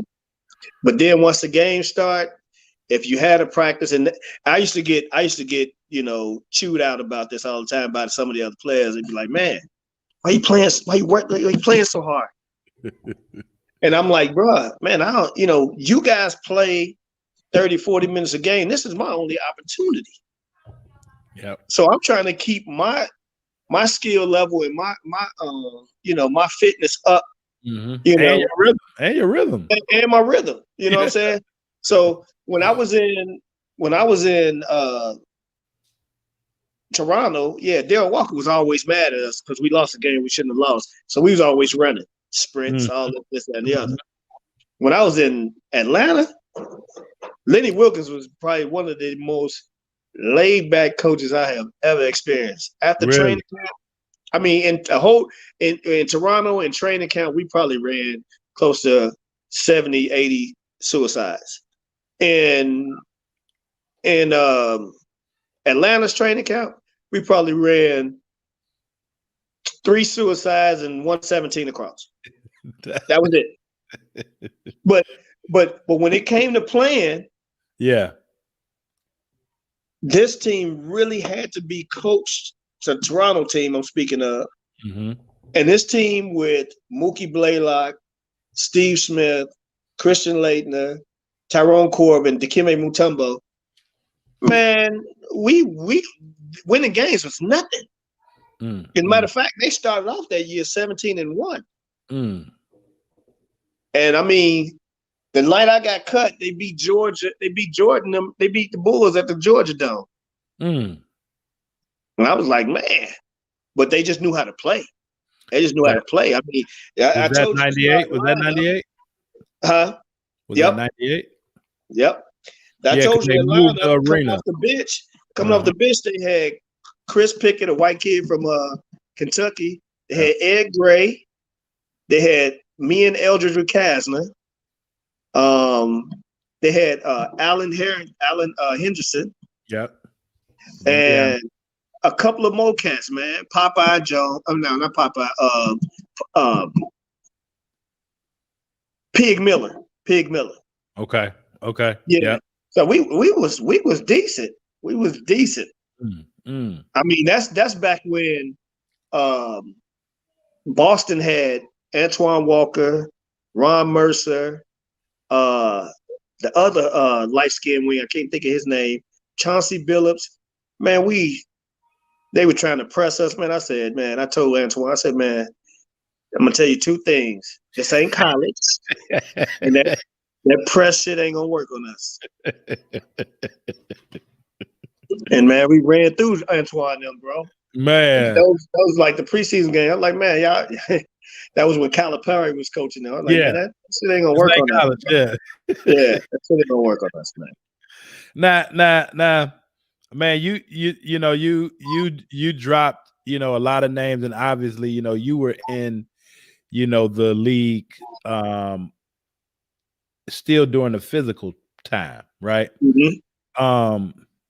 But can you speak to you spoke about it earlier, but when you talk about professionalism, but being around some of those guys, the the Smitties and the Mutombos and talk about the professionalism, man, needed, and as you said, guys get cut because of that.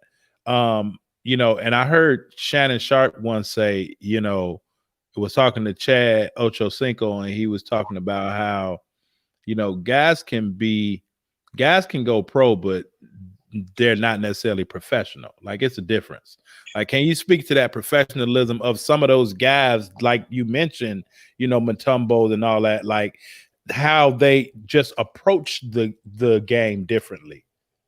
Well, you see a lot of guys with tremendous talent, man, that never really achieve the height of success that you envision they would. Some people are in the league for the lifestyle.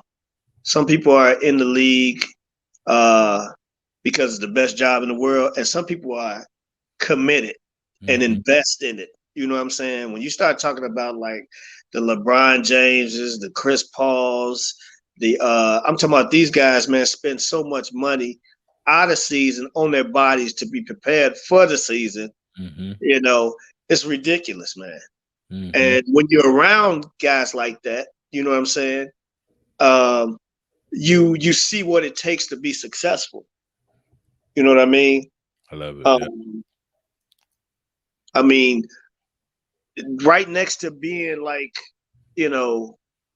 super competitive, you got to know what you can do to get the best out of you. I mean, everybody can't be Michael Jordan. Everybody can't stay up to, 5 in the morning playing cards and then go and drop 60. Right.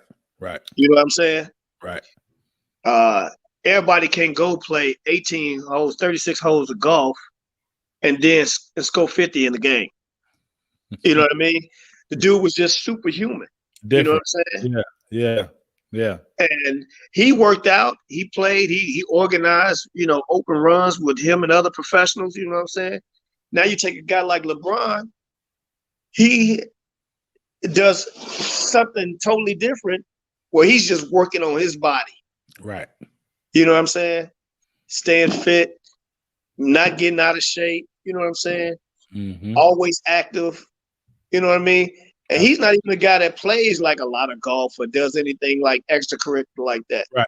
Yeah. But he spends that much money on his body and to fit and to be at the top of his performance, and you can take from that. But then other guys, man, they just get in there and just take the bubble, for instance, man, when they had the bubble. Right. You had Houston, guys on Houston. Some guys can turn it on and off. You know what I'm saying? Yeah. Out of season, it's real easy to catch James Harden in the club kicking it, doing this, that, and the other. You know what I'm saying? Absolutely. But as soon as the season starts, unless it's a situation like this year, he really didn't want to be there, all that stuff stops. You know what I'm saying? Other guys, man, they can't resist it. They got to do something. Hey, man, you going out after the game? What you worry about that for, man? We got to go win this first. Yeah. You know what I'm saying? Yeah. Man. And you got guys that's like flying women all over the place, man. And like I said, some guys are just in it for the lifestyle. And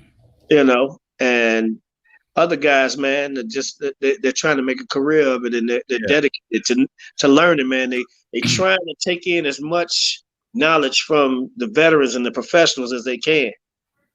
Because they're hoping one day they can lead their own team. Absolutely. And a good example is the difference between Brandon Ingram in LA and Brandon Ingram now. Yeah. It's like night and day. But that limitation that he had goes back to what you said earlier. It was more mental than. And don't get me wrong, man. The temptations and everything are in full effect, and some cities are harder than others. LA, New York, Chicago, Atlanta, those are hard places to play, man. Hard places. Those are hard places to play, man, because temptation and desire to do stuff is like, man, next to none. Houston. Hell, you was in Atlanta. So, I mean, and that speaks further to the professionalism of some of them guys. If they, the ones that had the head on the swivel, you said what they won, what did you say, their first 12 games, something like that? Yep. Yeah. So, it's something to do every night in, Atlanta. But at that point, they were rolling. And yeah, you know, that Bulls game, they actually sold extra tickets and everything because that was the last dance game. That was the so now they cut you after the game. Is that what you're saying? After I got cut earlier that day, so I was back in Chicago watching it on TV. Okay. So now, how does that work in the league? Like, because that's what was that still preseason or that was like me? No, that was after the first week. That was after the first week, 7 games into the season. Okay. Yeah, the Bulls would have been the 7th game. Okay. Yep. Okay. And so if they hadn't, they would have had to keep you for the rest of the. Well, what happened was they had Eldridge Rakasner and they had guaranteed him $1 million. But he came up sick. I wonder why. Right. You know what I mean? Right. Because I'm telling you, man, I was trying to hurt him in practice. I mean, like not physically, just trying to show him it's levels to this stuff. And you ain't on the level. But Eldridge Rakasner was a big guard. Yeah. And the year prior to that, he had surprised some people and played really pretty good. You know what I'm saying? So they was like high on him. But I was out to show this man can't dribble. Right. So how y'all calling him a point guard? He's really a 2 guard trying to play point. You know what I'm saying? But he was a cool dude. You know what I'm saying? And I'm like, I'm trying to give them every reason why they should keep me around. Yeah. You know what I mean? Yeah. But he had some friends. He had some friends in the media and all that. And they were very biased toward him. You know what I mean? But I wasn't worried because my agent had already contacted me saying, man, look, things don't work out there. I got a deal for you overseas, you know, this much a month. I'm like, cool. So now real fast, speak about that. So now you go overseas. How was that? You know, so now it's kind of the bookends because you started there. And now you go back. What was different going back? Well, was going back, I had NBA experience. I had 3 letters on my resume that made a whole lot of difference when it came to the paycheck. Right. You know, as opposed to playing for like $3,000 a month and $3,500 a month. Now it was more like, you know, 10, 9, 10, 15 a month. And the same thing happened like with the CBA. You know, when I played with CBA initially, like $500 a week. Yeah. Well, after I had that NBA experience, it was more like $1,400, $1,500 a week. So yeah, it was different then, and it's almost like they treat you better. Yeah. Now, were you in the CBA when Isaiah took over? Like, did you all the second time that I was in the CBA? He owned the CBA. Okay. So he was just kind of getting a hold of it. Okay. Because when he got a hold of it, you know, in its totality, he cut all the pay scale. He cut all the payments down. Yeah. So I was in that last little, you know, ring where he was getting like $1,500 a week. Okay. So have you like run across him, you know, since, you know, between the Toronto time and, you know, when he was owning the CBA, like, have you ever crossed paths back with Zeke? No, I haven't crossed paths back with Zeke, but I have crossed paths back with, like, you know, Stoudemire and Smitty. I've been talking. I would pass a message to him through another cat that's from Chicago that lives in Atlanta. Okay. He does more like mental therapy and counseling and stuff like that. So he deals with a lot of the ex-athletes. Okay. But yeah, I've run into like coaches, NBA coaches that are still living. Yep. You know, because a lot of them, man, they're passing, man. It's like, it's crazy, man. You know, totally. It's unbelievable. But, you know, I thank God I'm still here. Absolutely. Yeah. So now you're in Texas now. And you know, son is was playing in as a prep athlete. What was Mm-hmm. the biggest difference? And then yourself and Brian Notary, our boy B Note, Mm-hmm. y'all were running the Bulls club organization out there. What was the biggest difference that you saw between Texas basketball and Chicago basketball? Well, the talent is similar, but the mental edge is the same thing we have over the majority of the country. Okay. It's just a different mentality. Now you get a little bit of that when you get more toward the inner city of South Dallas and East Dallas, but the difference between now and when I was coming up, so many kids are more focused on, getting money. Yeah. You Yeah. know? Yeah. But when I got down here and I first went and visited a YMCA and I started playing ball with these guys, man, they was like, "Man, what's wrong with you?" I'm like, "What you mean, what's wrong with you?" Like, "Man, why you playing so hard?" I said, "Man, I don't know no other way to play." You know, Yeah. Yeah. it's crazy when you go somewhere, man, and they can't fathom why when you play you're supposed to play. It don't make sense to be out there being casual. Yeah. That's how people get hurt. Right. Yeah. Right. But then, like I said, I'm competitive, man. I didn't want to lose, So I'm talking trash with people and all of that, man. They're like, "Man, who are you?" Like, "Man, who are you?" Who is this dude and why is he playing so hard? Yeah. But as you said, like, and again, it goes back to growing up. Like, if you ain't going hard, you may not necessarily make it to your destination. If it's home, if it's to the park,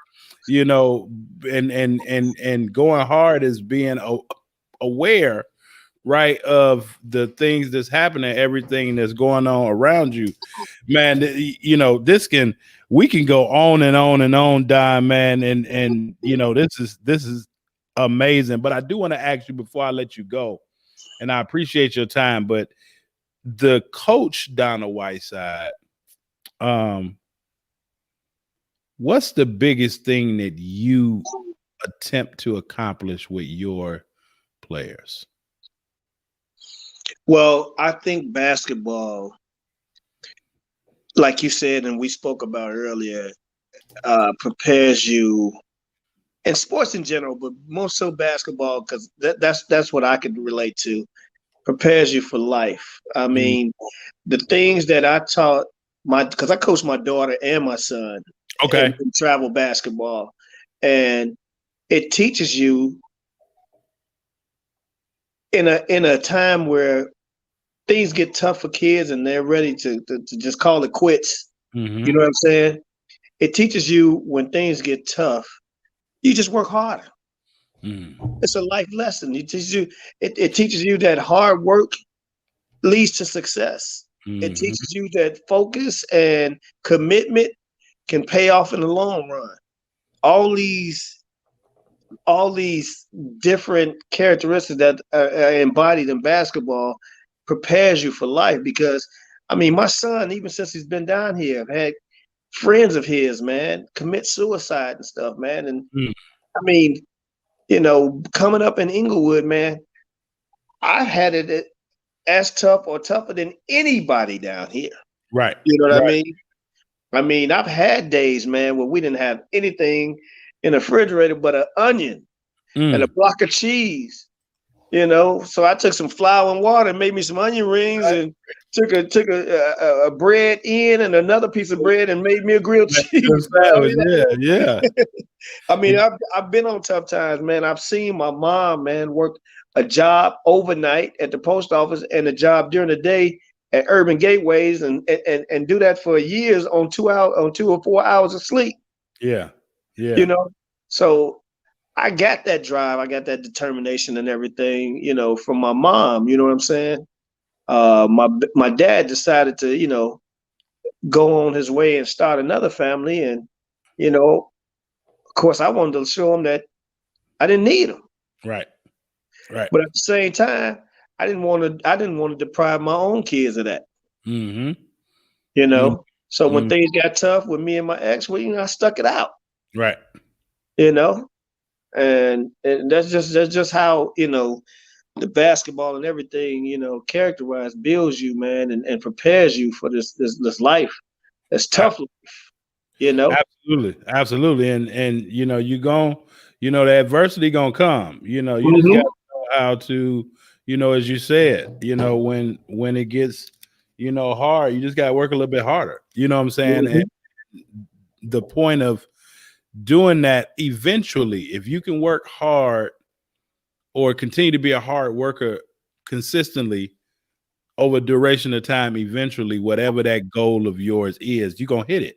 You know what I'm saying? Regardless who it is. If you put the work in and do it over a consistent amount of time, eventually you're gonna hit it. So as we get ready to close, Don, man, I always like to do what I call the hot seat. Ask a couple questions, man, and get some, some quick thumpers from you, some quick thoughts. And then I'll ask you, a final closing question, let you close us out. But my first question to you would be, who is the best player that you've ever played against? Wow. I would say at the college level was a guy from Akron named Eric McLaughlin. About 5'10", 6 foot, fast, gangly like me, strong, no weaknesses. Of course, at the at the professional level, I can't say I played against him, but I did play against him. Of course, it's Mike, but just like head to head, maybe Iverson. Iverson, and then I also played against Tim, and I mean his heyday, he was tough. As a professional when he was with Miami. Yeah, I would have to say those guys. On the street, I had some tough battles, man, with a cat named Boss Hog, Tony Freeman, and it's another cat. I can't think of his name, man. Wait a minute. Now. A lot of people may not know, when you say Boss Hog, a lot of people think of, the Dukes of Hazzard. But when you talk about basketball and when you talk about game, like Hog name come up, can you just help the people that's watching, if paint a picture of Boss Hog's game? Okay. If anybody's familiar with a guy that played in the NBA and at LSU named Chris Jackson. Yeah. Who changed his name to Mahmoud Abdul-Rauf. Yeah. Boss Hog would be the ghetto version of Chris Jackson. Man. Off the dribble, unlimited range, crazy handle, quick as a jet, everything. And strong. Yeah. And the crazy thing is, you knew he was coming at you and he wasn't passing. And he gonna let you know what he did too. And you had to love to compete against him. Man. Wow. And Tony Freeman was just like that, except mid-range. And I'm talking about these guys didn't have just like ordinary jumpers. They got off the ground, man. I'm talking about 3 feet off the ground, letting it ride. Yeah. You know what I'm saying? And stop on the dime. Stop on the dime and let it ride. Lamar Mundane type of jump shot. That's right, that throwback game. Yeah. We got my guy, Coach Corn. Coach Corn just popped in. Coach Corn, one of the best basketball minds out there, should definitely have himself a head coaching job somewhere soon. We're gonna get Coach Corn on sometime soon. But my guy Corn, man, I met Corn working in Western Michigan, my very first college camp.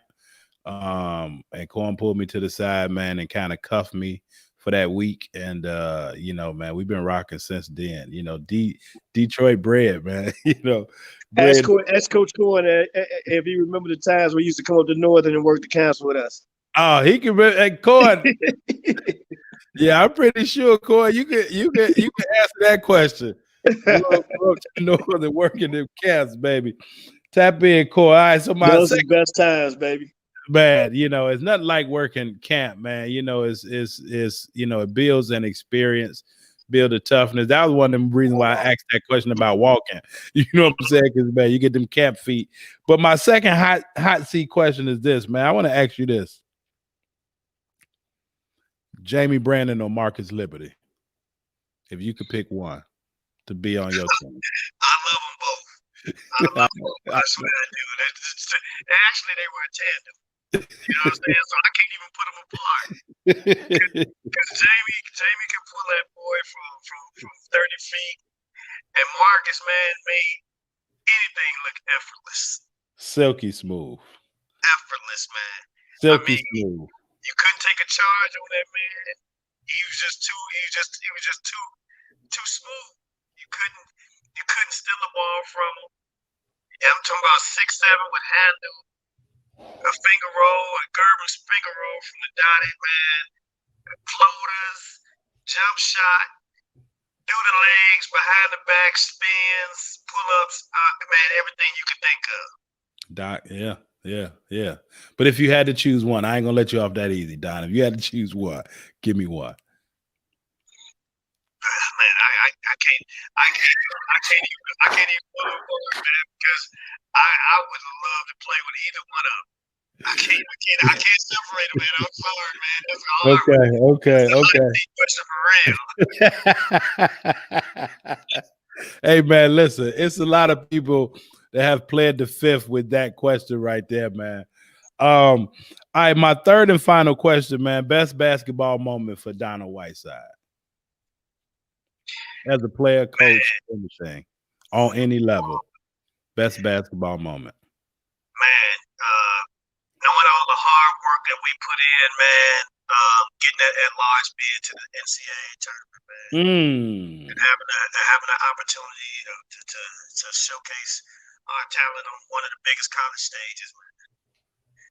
That was the moment, man. We found out we was going. How was that feeling, man? How was that feeling? You know, I asked Coach Cross the same question, but how was that feeling when you see that name pop up? Man, you know, there's footage of it out there. I wish you could see the video, man. We crawled on top of each other, man. We was in like a little hotel suite, watching the screen, and man, we saw our name pop up there. It was like a 13th seed in our region, but the only problem is we got St. John's, man, who had Malik Sealy and John Woodin, and I mean, just a huge team. And I think they even lost in the Elite Eight to the eventual champions. Yeah. They was tough with Malik Sealy, man. Yeah, rest in peace. Quiet 28. Yeah, quiet 28. That's what I said. I was talking to a player, one of my old players the other day. He's overseas. I was like, you know how they say people had like a loud 15. Like, man, did they score all that? Like it didn't seem like they scored, but you know, like it seemed like they scored more than that. But then you look, you're like, man, I didn't think that dude scored. He had 28 by the time the game was over. Quiet. Man, I definitely appreciate this time, Don, man. I definitely appreciate, you know, the stories, but more importantly, I definitely appreciate the education. As I tell everybody, man, the thing that I love about this show is that, man, I get to take notes. Man, look, that's 4, 5, 6, 7, 8. I got 9 pages since we've been talking tonight, like just of nuggets, you know, that you've dropped, you know, again, that's not only just about physical ability, but mental ability and everything, right, is here, right? Is and I just put it on the book title, but I attempt to bring people on the show again that embodies this because they understand. And it started walking the streets of Englewood with you, right? And little did you even know you was going to be a basketball player, but those same principles that you learned about life has carried you all around the world with a little orange ball. You know what I'm saying? And for that, I think the game is amazing. You know, for that, I think that it allows us to have certain stories and share certain stories, like one of your great stories, you know. And as I said in the, you know, the ad that I put out, you know, your humility just, you know, throughout life, you know, and my time in knowing you, you know, hit you always, you know, respond, you know, but it's always been that way. You know, you've always been a reachable person, a connectable person, and a genuine person. And you know, I think again, those are all qualities of a good point guard. You know what I'm saying? Just have that leadership. And it goes back to what you said earlier, you know, to be someone that you can depend on, someone that you can look to, somebody that you can call on, and then somebody and that people are willing to follow. Like those were, you know, that were the notes that I took. And I think that like that speaks the highest level of integrity and character, right? To get people to follow you, to get people to know they can call on you, to get people to know that they can depend on you, you know, and to get people to look to you. You have to be a certain person to do that. And you embody all of it, you know, and I appreciate you, D-Dub, you know what I'm saying, just for what you brought not only to my life, but the game of basketball, you know. For those people that don't know, you know, want to know more of, you know, Donna Whiteside story, you know, y'all go follow him, you know, on Facebook, you know, you're on Instagram, right, D? Or Instagram, Facebook, Twitter, and I'm about to drop a website, man, a mobile concierge, man, called Takes a Village. Okay. We got to get back to networking amongst ourselves. Yeah. So, you know, we can have all the things we need, man, just next door, man. Just from everything from simple as a cup of sugar to, you know, baby clothing, equipment, and community support, everything. Absolutely. Yeah, I love that, man. And that's, you know, they say that, you know, we took the neighbor out the hood. Now we just got the hood. You know what I'm saying? It ain't neighborhood no more, man. Mobile concierge, man. Yeah, you know. So y'all go follow Don, man. So when the website drop, you know, we can all help one another, right? Because that's what it's all about. And listen, ain't nobody coming to save us. That's right. Yeah, That's right. ain't nobody coming to save us. So hey, we here. We made through a tough 4 years, bro. Absolutely. With that leadership. Yeah. You know, it's like playing for a bad coach, man. We made it through it, bro.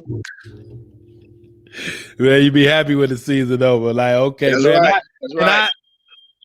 I tell parents this, right? Even though all colleges are offering another year eligibility, and so senior parents are like, man, like what, you know, ain't nothing for my kid. Well, some of those coaches not going to bring those players back because they're just not going to be, you know, hard workers, you know. But more important, you're going to have some of those seniors that just want to go off and start their career. But more importantly, you're going to have some players like, man, I don't want to play for that coach no more. You know what I'm saying? So it's, you know, there's opportunity there. But, you know, again, Don, I definitely appreciate you, man. In closing, how can we make basketball better?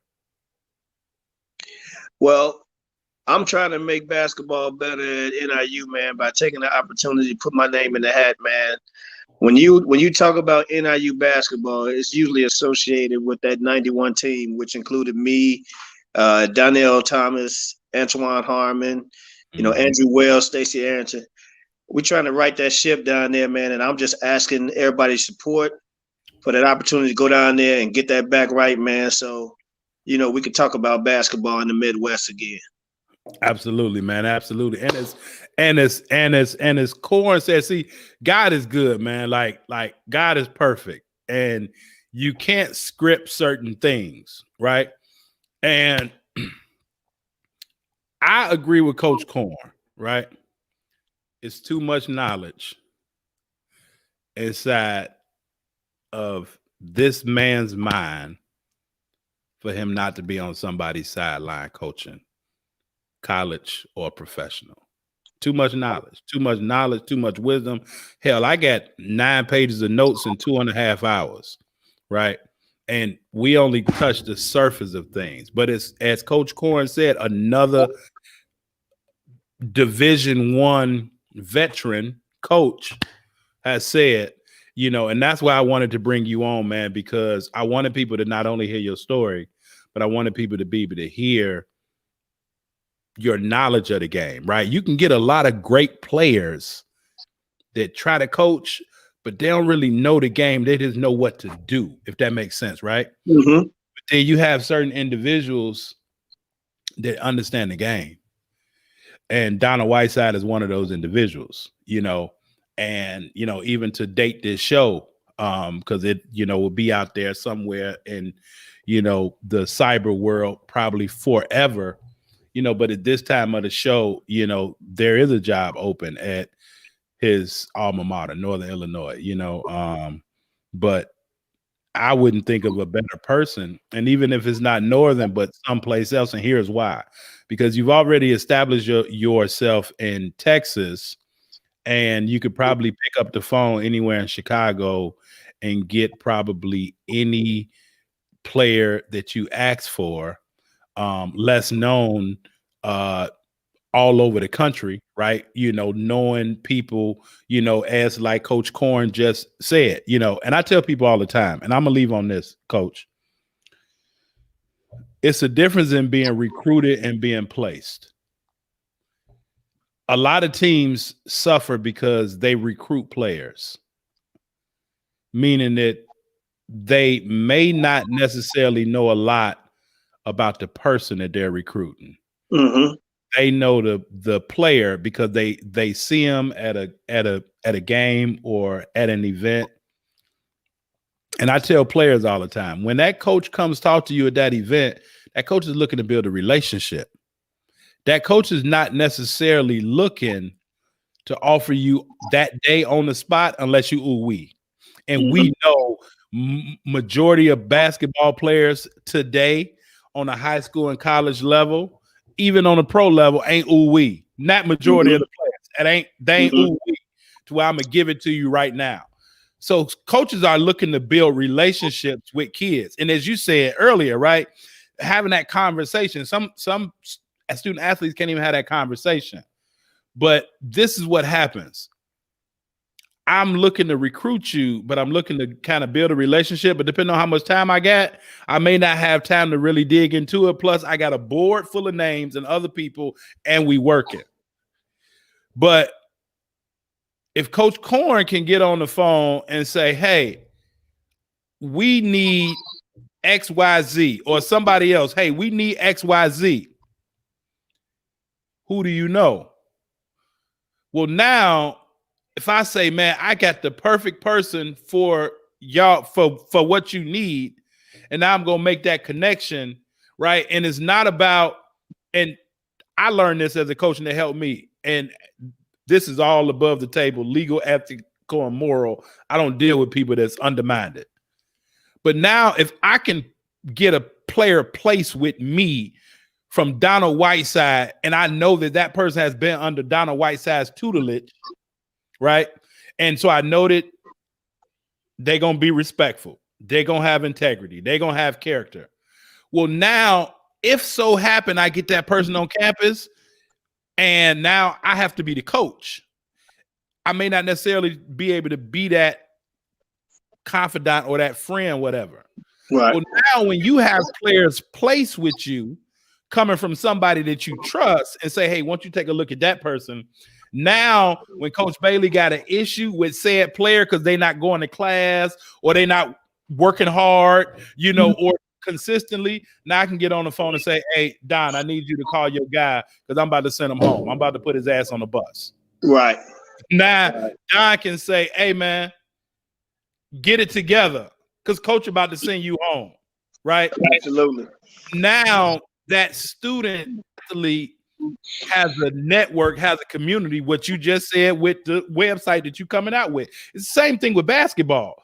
And now that even when that player starts to feel that the coach is shady, he can be like, hey, Don, man, something wrong with Carvel, with Coach Bailey. And then Don can be like, hey, man, like he just doing his job, right? So it's the difference in having recruitable players and having players placed with you from people, from relationships that you've built. And my point of saying all that is that you have the ability to get on the phone and have quality student athletes placed with you wherever you go in the country. And so I second Coach Corn comment, man, that and this wasn't planned, but I second Coach comment, man, with it's too much knowledge to be on that sideline. You got too much of that. But again, Don, I appreciate you, man. I hope you didn't mind me saying that, doing that, because I mean it's all genuine, and I agree with Corn.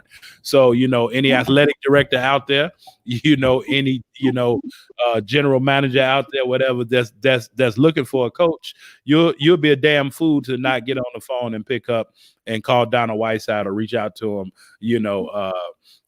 because you already know what you're gonna get. And if you don't know, just watch this from the beginning and listen and find out. But Don, I appreciate you, my brother, man. From the bottom of my heart, from me to you. Get back to your family. I'm about to get back to mine. Y'all continue to stay safe. And as I always say in closing, everybody, continue to strive for the top because it is crowded as hell at the bottom. All right. So until next time, y'all be good. All right. Y'all reach out to Donald Whiteside, man. Get some of that knowledge and all that information. Don, I appreciate you again, my brother, man. Enjoy some of that Texas weather for us up here in Chicago. We got all that snow. God bless everybody, man. Take care. All right. Peace.